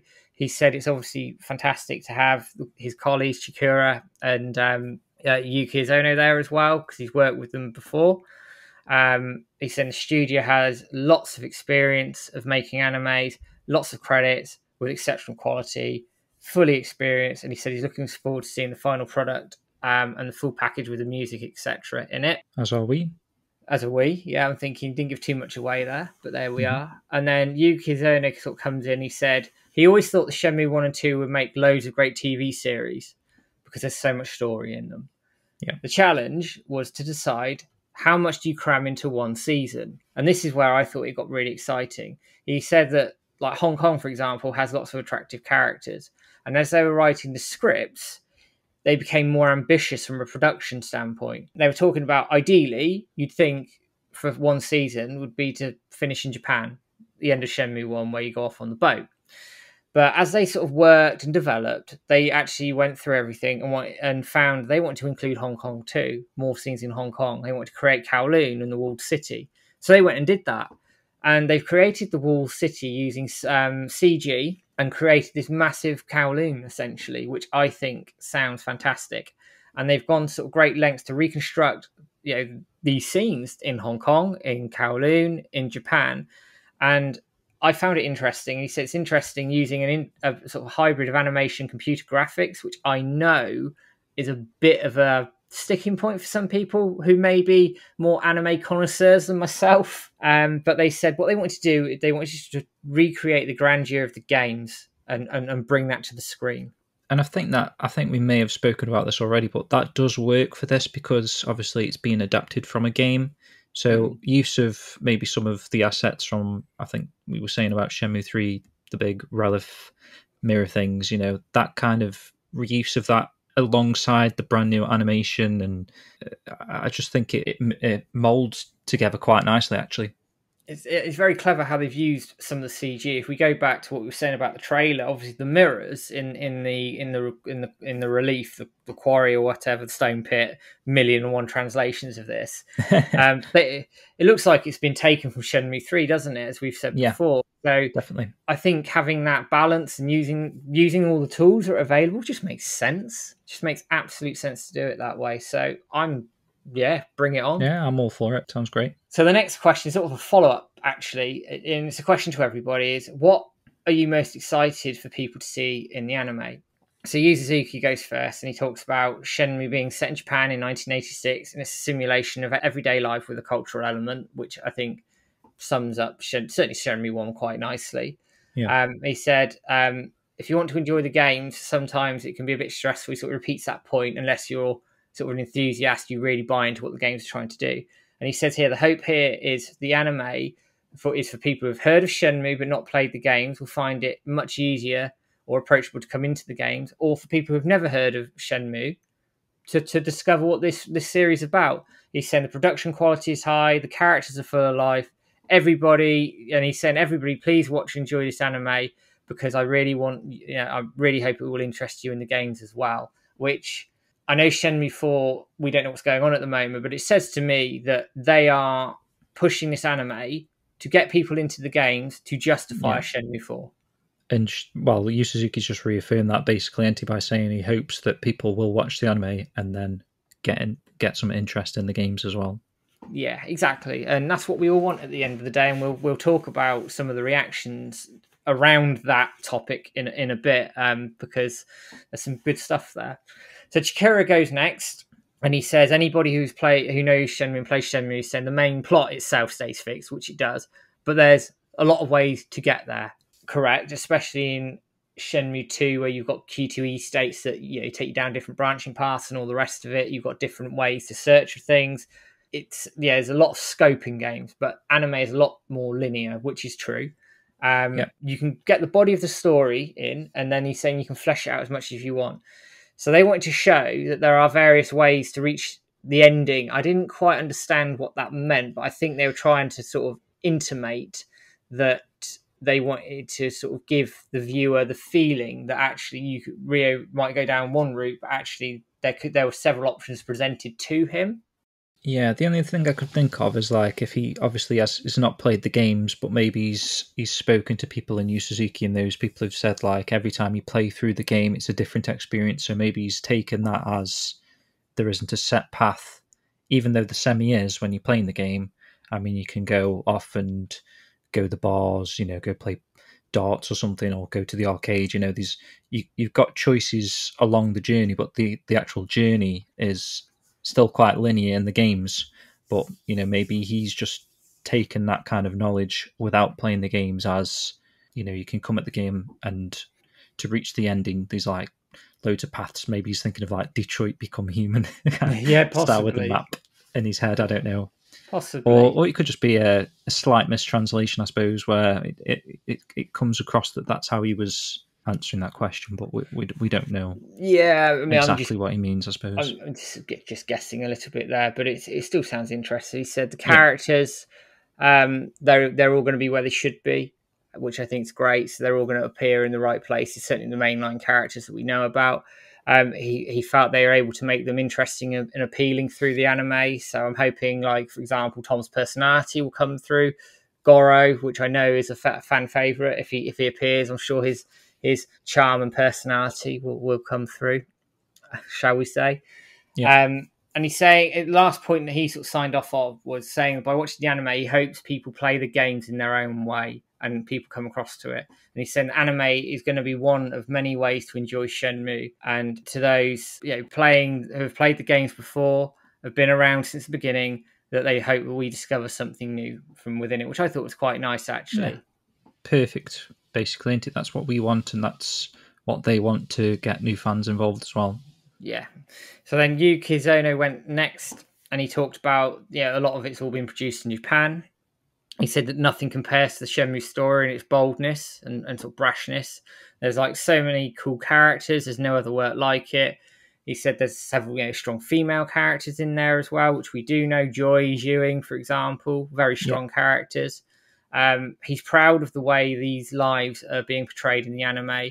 He's saying that the scenes in the backgrounds are superbly represented from an artistic point of view, showing Japan off in the Showa era and Hong Kong. He said Hong Kong is beautiful, and he said that he's pretty confident that people will enjoy the art style and the images that are coming across. And I mean, from what we've seen of the art style, I'm in no mood to be disagreeing with him. No, definitely not. Like even that, that promo artwork that they're using at the top of the, well, it looks So like good. it's the Kowloon with, just the sky, the colour, the vibrancy. It just looks amazing. So good. And then Joseph Chou sort of goes last, and he said a lot of the players that were young when the games come out, so obviously appealing to sort of our fan base more, I think. But he said he's had lots of experience of seeing sort of Shenmue in real time and games created by Yu Suzuki, and he said it felt like a trip down memory lane for him, and he wanted to relive and recreate what we experienced in the games on the screen. Lovely. Again, that's exactly what we want. He said thank you to Sega for letting them get this project off the ground. And I think that's been lost a little bit in this, that Sega obviously still own the Shenmue IP. They can do what they want with it, and they've been pretty flexible with Shenmue since the Kickstarter announcement in 2015. So they do deserve some credit for sort of letting this get off the ground. And he said there's some Sega Easter eggs from the 1980s in the finished product, and they made a joke about a drinking game around that, which I thought was quite funny. Definitely going to be looking out for that sort of stuff. Oh yeah, they know no, full well. No doubt there's like a Sega Saturn or something somewhere as well. Yeah, and he's saying he hopes again that the anime attracts new people to the games as well, which is great. And then the moderator sort of brought it to a close. He just said, look, he's really excited. He said, trust us, it's amazing. Grew up the same age with Shenmue, etc. Didn't have a Dreamcast, but knew about Shenmue. Had a friend who had it. Went to a friend's house, looked at the game and the artwork, etc., and he absolutely loved it. He said the anime is awesome, and we're not going to be disappointed. He said he was super excited about it. They give the final thank yous, and then we smashed into the trailer, which then gave us the 2022 sort of open release. We obviously haven't got a nailed down date yet, but it's confirmed it's going to happen next year. And Yu Suzuki said himself it's coming soon. So I do wonder whether we might get it in the first quarter of next year. Yeah, I remember you saying that on the stream when we were streaming the panel. You were thinking it could be first quarter, especially if they're showing stuff from Hong Kong, Kowloon in the artwork and whatnot in this trailer. So yeah, it could be quite a ways down the line in terms of production. So it could be coming sooner than we think, really. Having said that, though, there's no specific date. It's just a broad 2022. So it's probably a smart move, to be honest. So if there is any more issues, problems, or COVID-related things, that may happen from now until when they do plan to release it. There's a little bit of leeway there. They've got a full year just in case. Exactly, and I do believe internally they have a release date set. I do remember Jason DeMarco did tweet something around that. I'd have to try and find it to confirm the actual wording, but I think they are working to something. But he did also stress in a separate tweet that he didn't want them crunching. He wanted it to be right, and they weren't going to rush it for COVID, because they've been impacted with COVID like everybody else. They wanted to get it right. They're not going to crunch them to do it. So I think, like you say, you're right. The 2022 window gives them that breathing space that they don't have to commit to a date just yet, which is really good for them. I think he did say something like in one of his tweets was like he knows exactly when it's releasing. How much money do you want to tell me? So obviously since the panel, fans have been going nuts for it. It's safe to say everyone's buzzing. There's a nice buzz again regarding Shenmue. We had a little bit of a lull in, since Shenmue 3 came out. We've always been striving to keep pushing the series, trying to get Shenmue 4, and then the anime breaking the news pretty much this time last year was kind of like the last piece of news we had regarding anything Shenmue, apart from merchandise. So to see this now, it's kind of got everyone back in a bit of a buzz again, which is great. And people are obviously taken by the trailer itself. And we've actually already seen people releasing various videos from across the community with reactions and thoughts, whether that be from the Shenmue AM2 podcast guys, or there's a 0088 on the forums, or one of my favourite recent videos actually is the one that Personal Magnus has pushed out with. He's done like sort of a 16 gems he's found from the trailer, and there was a couple there that perhaps, I hadn't even noticed. He pointed out that the letter that Ryo's holding at the start of the trailer on the ship heading to Hong Kong, I mean, I hadn't thought anything of it. I think it was just a letter of introduction from Master Chen at the end of the game in order to find Tao Li Xiao. But if you actually look at the letter in the trailer, it's got that pattern around the edge of the envelope, which kind of matches the letter that Ini-san digs out of the Hazuki residence postbox, presenting it to Ryo so that he can get it translated in order to contact Master Chen. So that's pretty interesting for the reason why he's looking at that letter rather than, the letter of introduction. It was just something to do with his father. It's a nice moment, perhaps. And Magnus has also noticed that the bike scene with Nozomi, like they get like a brief 1 second pretty much in the trailer of Ryo on the bike with Nozomi on the back, but it appears to be daytime rather than nighttime. Obviously in the game, Ryo's just saved Nozomi and they're travelling back at night, aren't they? Well, like the middle of the night, kind of like 3 or 4 a.m. in the game. Yeah. So yeah, interesting spot. And over on the Dojo forums, we've actually had an abundance of posts from the community regarding the first trailer, and that's in the first trailer topic, which Jibi's created. And I'm just going to run through some of the stuff that's going on in that actual topic, some of the people's first reactions. So in one of the early posts, Jibi's actually gathered a few screenshots from random people who already seem excited for Shenmue, the anime. So we've got a guy called Splendid Coffee Zero, and he said that I've never played a Shenmue game before, but this looks dope as hell. And then we've got Taco Engineer, who says, yes, I'm a new fan of Shenmue. This is sick. We've got one from Malum Atheist 66. I like the animation style. It's the same as the one for Boondocks, whatever that is. But also this boosts my interest in the Shenmue games. Enough said. Roll Vas Racer said, I don't play Shenmue games, but any anime that doesn't come from Disney or Funimation instantly has my interest. Okay. Fair enough. Jay Horror says, I'm someone that was never interested in Shenmue, but I will for sure watch this. Dragon Rider says, this shit looks fire. Looking forward to many seasons of this. And Angel Shide, it says, it looks so damn good. 2022 can't come soon enough. So I think it's just great seeing all these like non-Shenmue fans, or at least they're not fans of the series yet, reacting like this, hyped from this Shenmue anime trailer. And it's exactly what they are trying to do. I mean, it's wider of that. I mean, these comments are off of YouTube and some off of Reset Era as well. But you go on Twitter, there's lots of people who've heard of Shenmue, weren't too interested in the game, but seen this and gone, do you know what, I'm going to give the games a go. And this is exactly what they want. This is exactly the plan.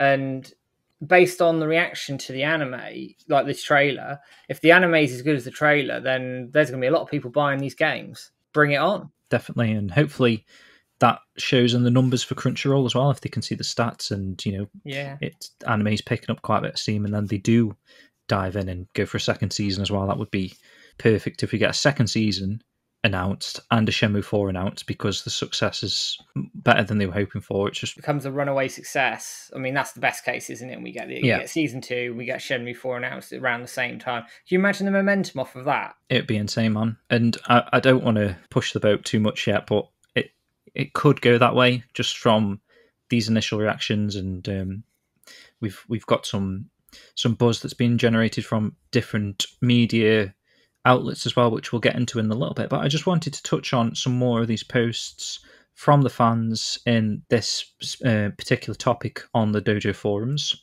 and we can actually take it in turns if you want.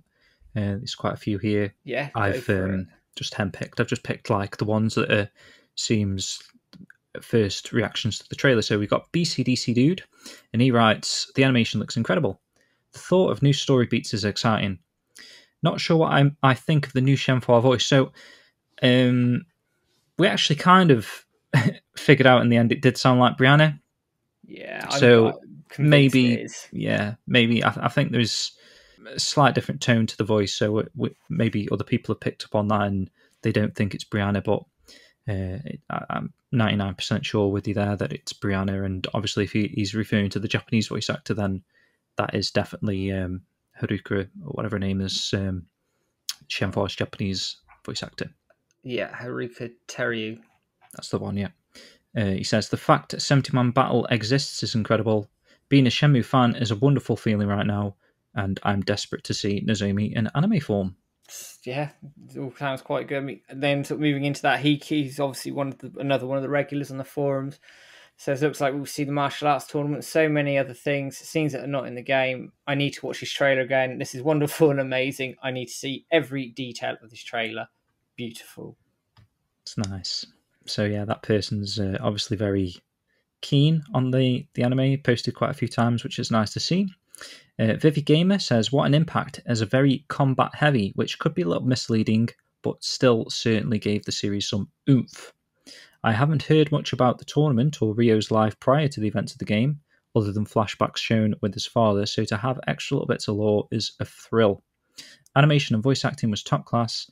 That 70-man battle is going to be a riot. My only concern is that they're potentially fitting in most of Shenmue 2 as well, so judging by the final promotional shot of Ryo and Landy on the rooftop, I don't know, I just fear it might be too compressed, but that doesn't hold my excitement back. What we've seen today is very, very encouraging." I mean, that's a fair point, isn't it? Yeah. It's a fair point around Shenmue 2, because we don't know how they're gonna sort of get through to get to that point, or where they're gonna finish it.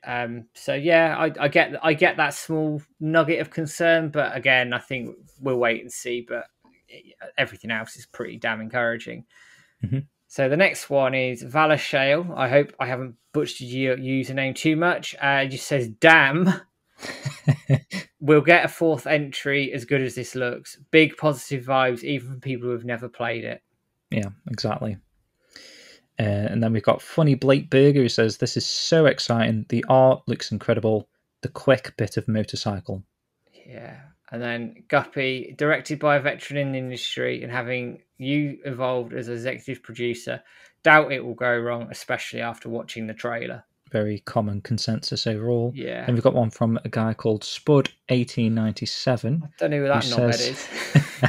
He says, "All I have to say is, oh my god, utterly insane. This could be the shot in the arm we need, guys. Let everyone know on social media how good this trailer is using Shenmue anime hashtags."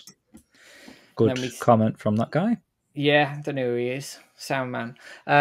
Next one from Daniel Mann 861. He said, "All in all, this is pretty much everything I wanted from this. The only thing missing was a glimpse of Ewing in anime form. Actually, come to think of it, there wasn't much of Shenmue 2 at all in this tease. It was all mostly Yokozuka. Still, 70-man battle hype. Terry looks dope. Guizong looks spot on. The tone looks incredibly badass. Yeah, I loved it." Nice one, that one from Daniel Mann. Kenzo38130. It's a shame so many people had that name taken. 38,129 people before him, but he says, "What a day to be a Shenmue fan. A lot of anime fans are also gamers, so it can only help Shenmue grow if the anime is doing well. Shenmue 4 is 100,000% coming. Confidence. I like Very it. confident.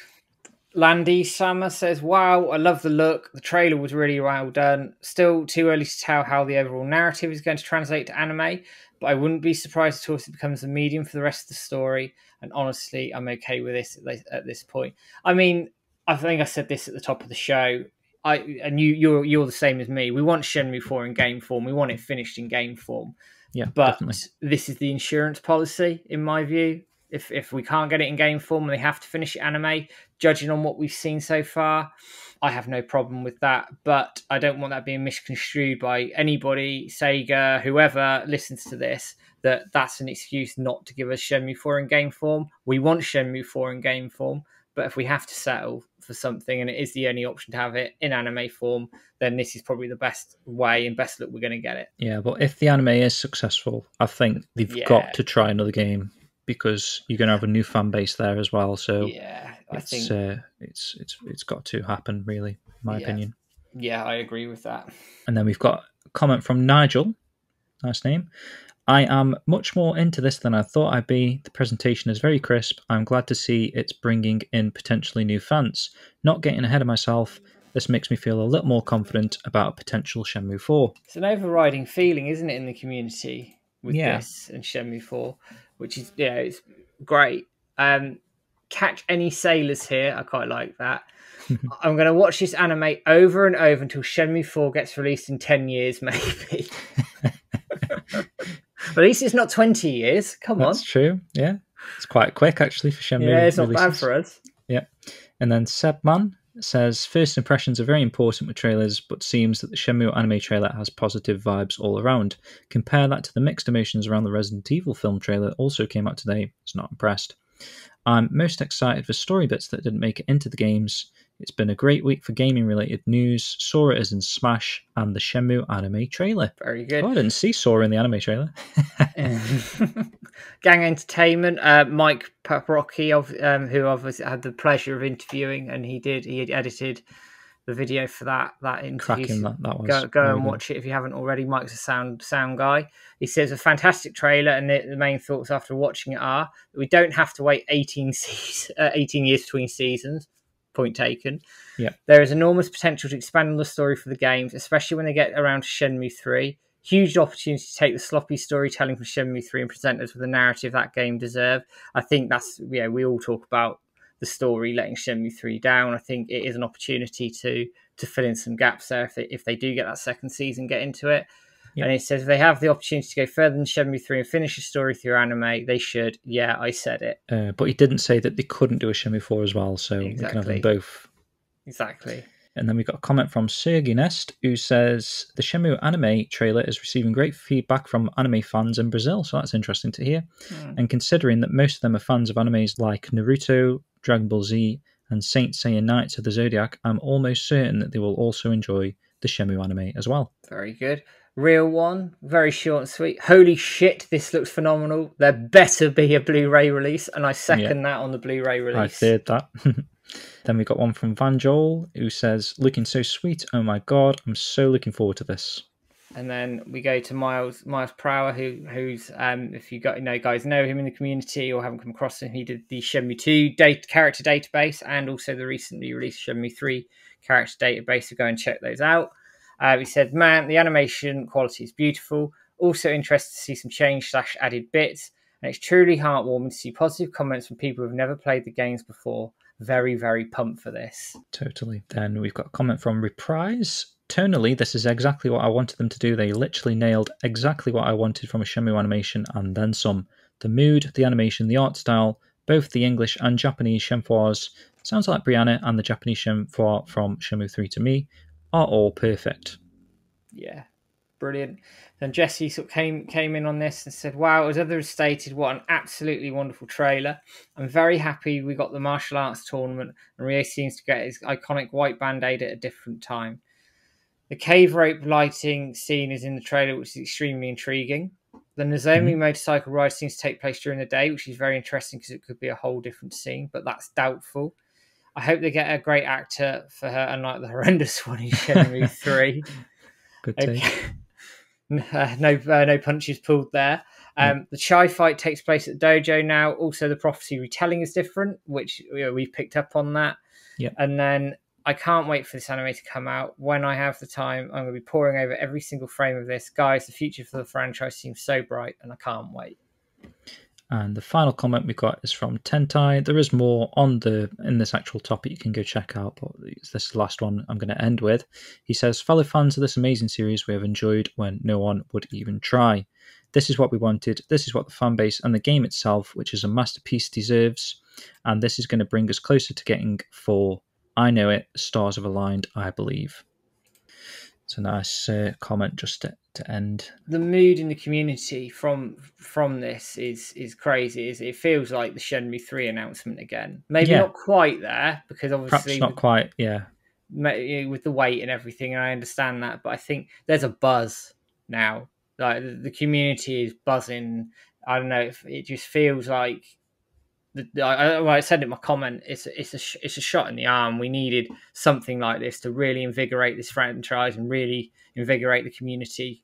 And as much as Shenmue 3 did divide opinion, we're all unified behind this.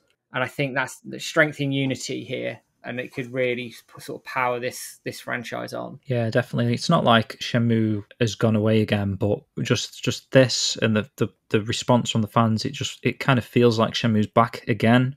Yeah. Not that we had any scares or anything really, but a few years have passed and it was starting to get a little bit worrying. So this has reignited fans' passion towards the series, and hopefully that can snowball into potential Shenmue 4. And apart from the fans, obviously, like I said earlier, we've got media outlets that are pumping out information. Not as clickbaity as the ones they did for Shenmue 3, I would mind. They've just gone for the sort of just general what's been released, here's a trailer, go watch it kind of thing. Not too much detailed impressions from whoever's written these articles. It's kind of just like a copy and paste. This is newsworthy, so I'll pump it out on the website sort of thing. So we have got articles from Jumatsu, IGN.com, and obviously also Ezra probably pumped one out on the Japanese IGN. He did pretty quickly, actually, if I'm right. Famitsu probably as well, right? Yes, there's a lot of the Japanese sites pumped him out. Famitsu, 4Gamer, and there's somebody else in Japan pumped out articles since. So this is everywhere. Yeah, we've got NME, which is music one, isn't it, right? NME is obviously, for anybody who's not, I don't know if it stretches outside the UK particularly, but in the UK, NME is quite popular, and it's a mainstream magazine. So for Shenmue to get mentioned on a website like NME, it's showing the mainstream appeal of this anime, which is exactly what we wanted. Yeah, totally. And then we've got an article from Kotaku as well, and then a couple of articles that we have actually had some impressions from the actual writer of the articles from. So we've got the Push Square one, which is like a PlayStation-based website, I believe, right? Or just a gaming one in general. Just it looks like PlayStation. It's PlayStation kind of sort of leaning. Fair enough. So I haven't got the guy's name, actually. Let me just double check. Oh, so Sammy Barker, who works for Push Square here. Well, he says fans were divided on the overall quality of Shenmue 3, but it's looking like there'll be less debate over Adult Swim and Crunchyroll's adaptation. Shenmue the Animation is looking ace. Okay, fair enough. And then we've got a final article from Eurogamer. Yeah, Martin Robinson over at Eurogamer. Cool. Again, it's pretty much, it sort of just goes into a little bit about what Shenmue is. It talks about Chikara Sakurai being known for One Man Punch, which is another anime, etc. But this comment at the end made me sort of smile a little bit.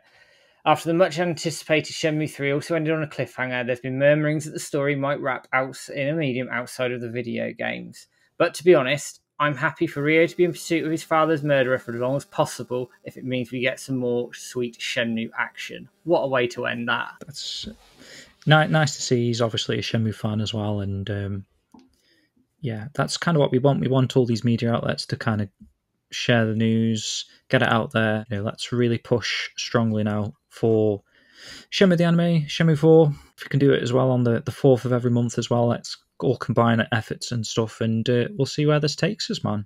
Yeah, I'm really, like I say, I'm really, really, really pumped for this. I mean, anybody who watched the stream on Thursday would have seen that it's quite difficult to stay calm and controlled on stream and not lose my mind. This is a real big opportunity for Shenmue here. And judging what I've seen so far, judging on the reactions that we've seen so far, if it's anything, if the anime actually lives up to the reactions and everything we've got so far, then we are A, in for a hell of an anime series, and B, this franchise will keep on living and it will go from strength to strength, and we need to support it to allow it to do it. Definitely. Right, so that kind of concludes the chat we're going to have today on the trailer and the panel. But if you stick around, we've got the news section coming up next. Okay, so let's have a quick music break now before we get into the news section. I'm going to play a piece of music that's actually, I think it was in the original Shenmue as well, or at least on the orchestral soundtrack, but this is from Shenmue 3, and it's an Osamu Murata track, and it's The Place Where the Sun Sets version 2.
Okay, welcome back. That was The Place Where the Sun Sets version 2 from Shenmue 3. So we're going to go straight into the new section now.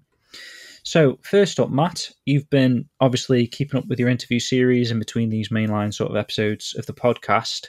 And since the last episode, you've spoken to a couple of people, one of those that's been released, and that was with the Kitchen Brothers. Do you want to talk about your experiences and your chat with them? Yeah, I was lucky enough to get both George and Joe Kitchen on for a sort of tag team interview, talking about the Shenmue music they've been putting out in the community. And for those who don't know, these are two twin brothers who are massive Shenmue fans. I was lucky enough to meet Joe in Monaco in 2019, actually, as well. Really sound guys, and what they've done is, I'm sure you've seen the videos where they've taken Shenmue NPCs and given them a bit of a backstory with some new music.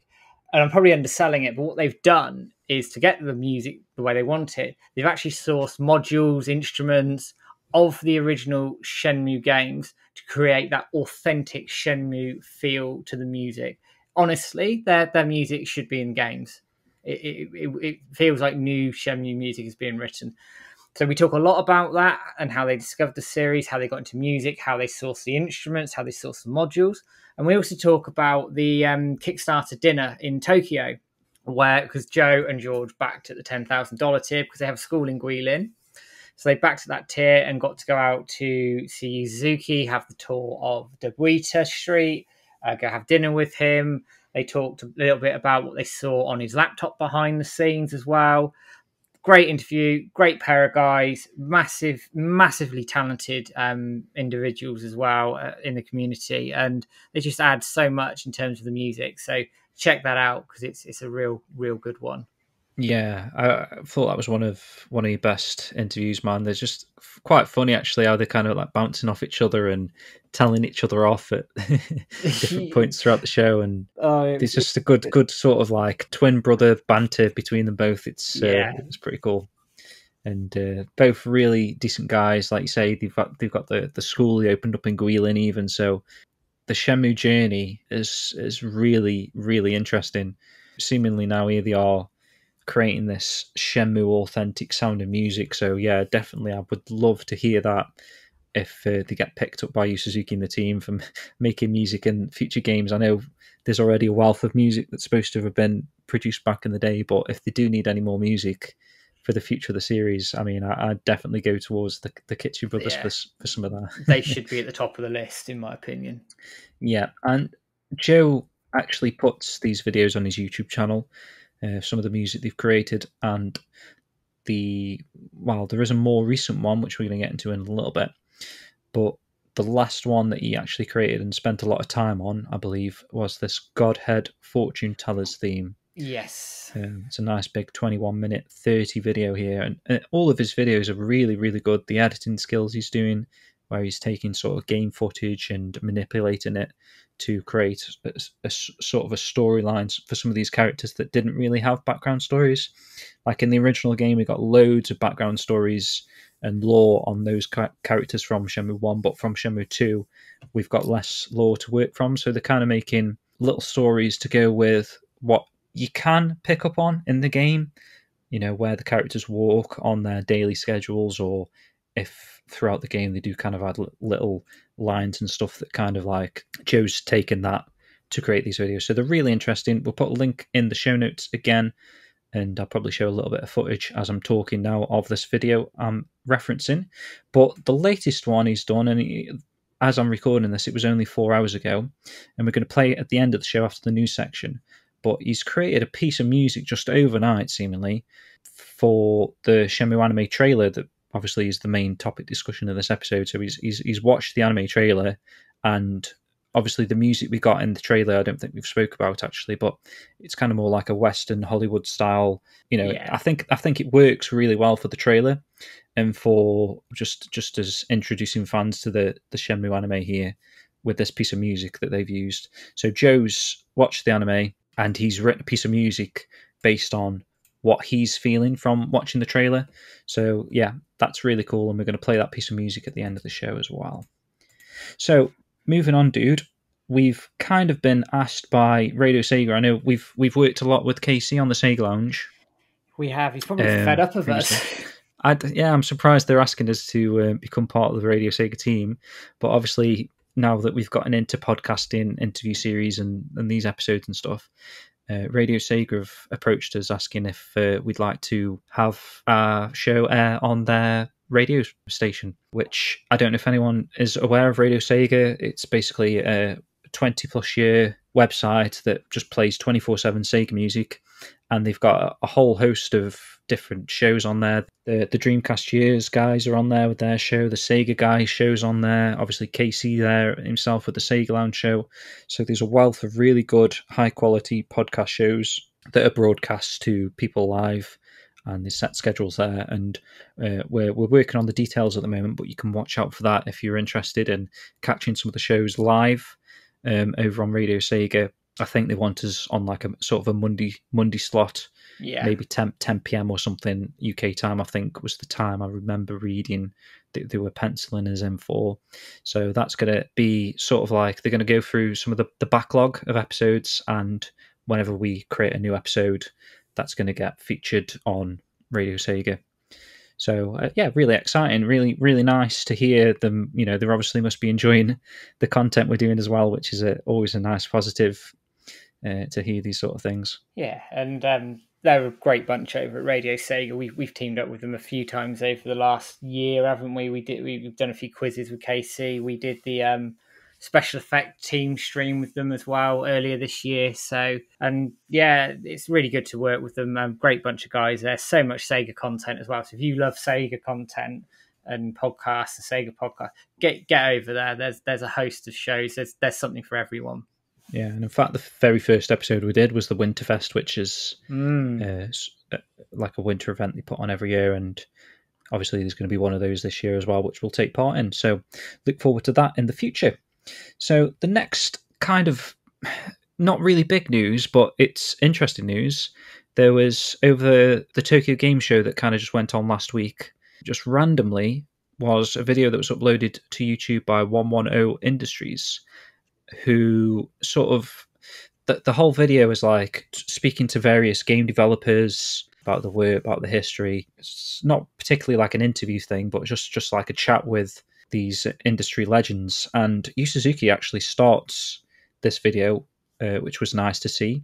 So Matt, can you tell us like what Yu Suzuki's actually talking about in this? It's like a 5-minute clip into it at the start of this long video. Odd, isn't it? Because as far as we know, he's nothing to do with 110 Industries or anything of the sort. But I know that within the games industry, obviously Yu Suzuki is still a very revered name, well-respected man for the innovations that he brought to gaming. But here he's talking about the sort of feelings and emotions that he wants to be able to convey through video games. He goes into a bit of detail about the emotions in games and how you sort of try to get them into games. He also talks about the difference between conveying emotion in a film and in a game, and how you sort of have to then get around that a little bit. I won't go into too much detail on it. Go and watch it. It's only a 5-minute video at the start of the video, but it's a good insight into sort of what Yu Suzuki is thinking about when he's trying to make his games and trying to convey certain feelings, emotions. So yeah, and it was nice to see him out looking well in public and seems quite happy. Yeah, for sure.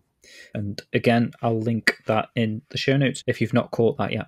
Next up, so obviously this is going back quite a while now. We've all pre-ordered the Shenmue 3 soundtracks, vinyl, etc. from either Limited Run, Big Wax, or Just for Games.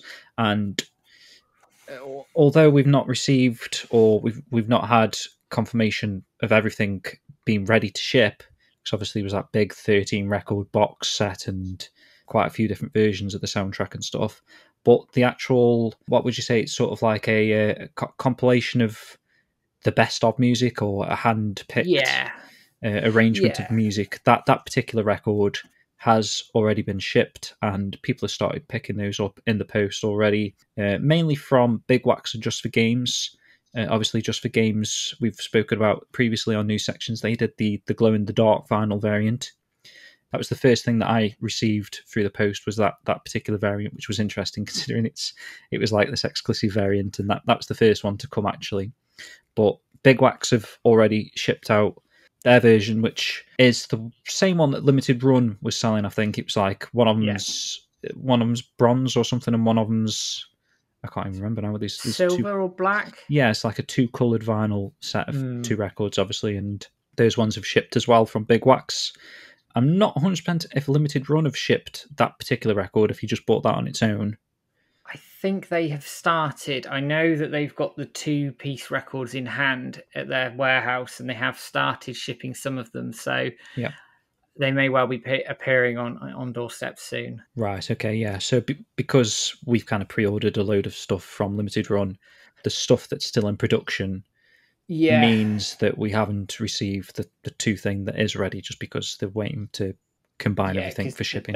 They'll ship everything together. And sort of a small spoiler into an interview that I've got sort of in editing at the moment, I have spoken to Limited Run and one of the owners of Limited Run, and he was saying that the records have been produced in the Czech Republic and they've got to get them over to America to then ship them, and they were waiting on a plane and shipping containers and things like it to get them there. But all the stuff is made. It's all been made. It's ready. They just need to get it over to America to get it all shipped. So they were hopeful to have it in the next few weeks. So we should hopefully, I'll get everything crossed here, get things before Christmas, which may be a lovely early Christmas present. Yeah, definitely. And depending on when you're listening to this particular podcast episode, if you're listening to this straight away, that's something you can look forward to there, that Matt's teased a little interview with Josh Fairhurst coming soon. So look out for that.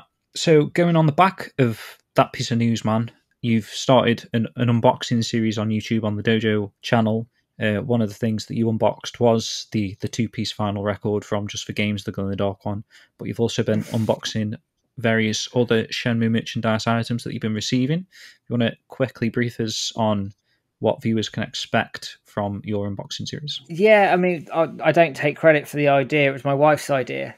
She watches a lot of unboxing videos. She's really into sort of Harry Potter and other sort of bits and pieces around it. So she watches a lot of those and said to me, "Oh, you should do something like that." And I thought, "All right, yeah, Joe, that's a really good idea. So why the hell not?" So yeah, the first one I did was the Glow in the Dark. No, it wasn't. It was the Tubbs Duck, actually. The first one I did was the Ryo Hazuki Tubbs Duck. Mm-hmm. That was my sort of dipping in the toe, and got some good feedback on it. So I thought, right, okay, I'm going to sort of pick this up and carry it on. The Glow in the Dark I did next. For anybody who's watched it, clearly I don't know how UV works. Completely botched that to death, and then found out my wife has a UV light, so I could have just borrowed that, but never mind. We live and learn, but that was a good one to do, actually, and sort of exploring those a bit more in detail was good fun.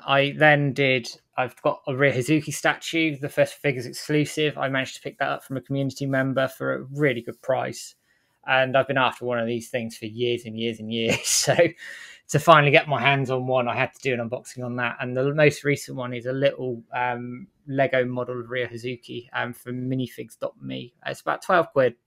And it's a good little fun unboxing. And I'm going to be doing more as the merchandise turns up. So when the LP sets turn up, I'm going to do an unboxing of those. When the Limited Run Collector's Edition turns up, I'm going to do some of those. And I'm also going to do some sort of legacy ones as well. So when you think about like data discs, LPs, I'll do some of those. If I get some merch come through that's legacy merch that I've been after for a while, I'll do some of those as well. So we're going to sort of vary it up across new, old, and somewhere in between, but they're good fun, and I quite enjoy doing them. It's nice seeing that sort of stuff up close again, and as you're doing these, you're probably going to upgrade your setup a little bit too, because I know your camera's quite close, and the lighting and that sort of aspect. Yeah, I haven't got a lot of space, unfortunately. My desk in my office is in a corner, and I don't have the most room in the world. I am looking to get like a light for the room. My camera is actually off my phone, believe it or not. It's 4K. It's 4K 60 frames, which was really surprising. But I could do with something just to sort of get the camera out of the way a little bit more. But you'll see over time that I'll upgrade the setup. But I'm going to keep going with them. Quite good fun. They seem to be quite well received as well. And just another bit of dojo content for everybody. Why not? Yeah, definitely. And one that will be interesting to see is the music box, which... we've got a little update on that. I think you've been speaking to one of the people involved in that, and they've given us a semi-confirmed release date on that of well, expected anyway, of mid-October, right? Yeah, that's right. We were lucky enough, if you saw the tweetathon in September, we had one. Well, I say had one. We've got one secured for the giveaway at the time. And speaking to them, obviously we sent the details of the person who won over, and he then said, "Can you let them know it's due to ship around mid-October?" Because they've got, like everybody's had at the moment with shipping. There's been sort of issues getting things out of various countries and COVID and all the rest of it. So keep an eye out in your inboxes, because that could well be shipping. What we're on the 9th of October now, so that could in theory be shipping in the next couple of weeks, depending when you listen to this. It could already be in your hands. Yeah, basically, and that's really exciting, because that is one item that obviously was very expensive but also very ornate, and it's one that I can't wait to get in my hands. It looks stunning, and obviously that came with the Ryuji Yuichi music sheet signed as well, so that's going to be a special item to receive when that actually arrives. So other than that, dude, there's not really a great deal that's been going on news-wise since the previous episode. Obviously, you can expect ongoing content from other outlets such as PhantomRivers.com, who's got posts, interviews here with composers Yuzo Koshiro and Takanobu Mitsuyoshi.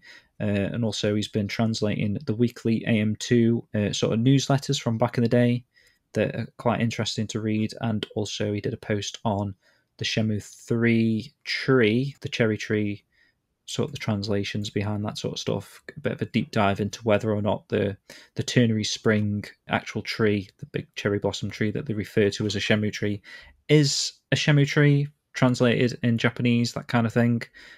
So yeah, that's an interesting post.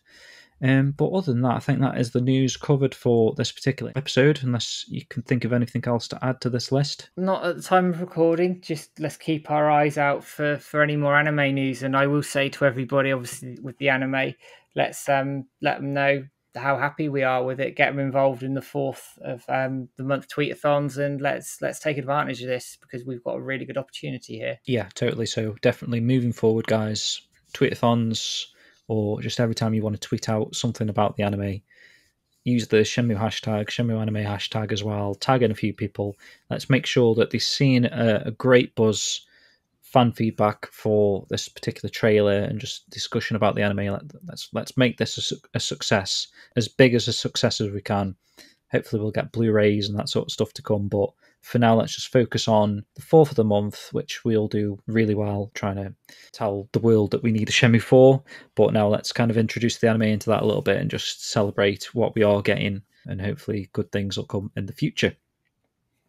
So thanks very much, dude, for a great show again. I think we've had a very exciting past few days here, just talking about that trailer. I'm still buzzing from it, to be honest, and in the panel we got some really interesting information from the panel as well. So yeah, thanks again, man. Great show, and keep an eye out for Matt's next interview coming soon.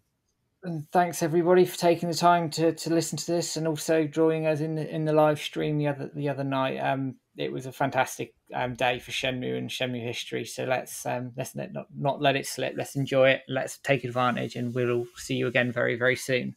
Good stuff. So we're going to end with the aforementioned Kitchen Brew song. This is Joe Kitchen. He's adapted the Shenmue anime trailer and created a bit of a theme song for it. It's not got a title as far as I can see. The video is titled "I Had to Write a Shenmue-esque Theme to the Shenmue anime trailer!" ! So yeah, enjoy, and we'll see you on the next one. Take care, guys.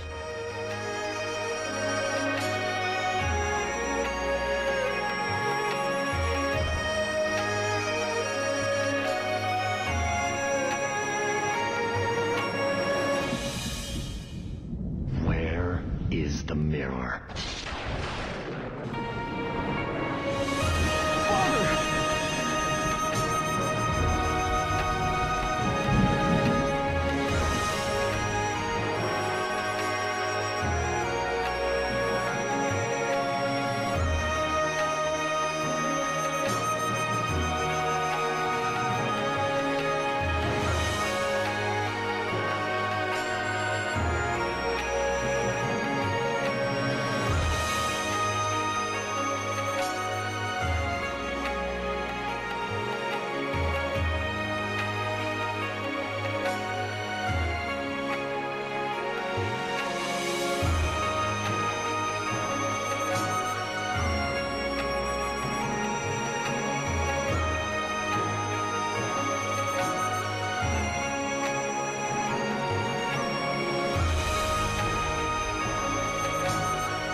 distant land in the east.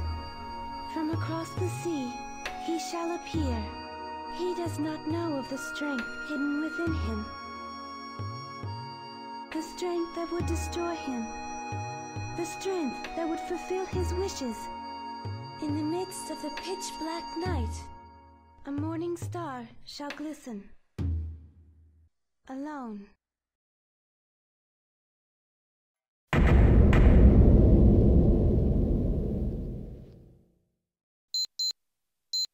Ah, look at the time.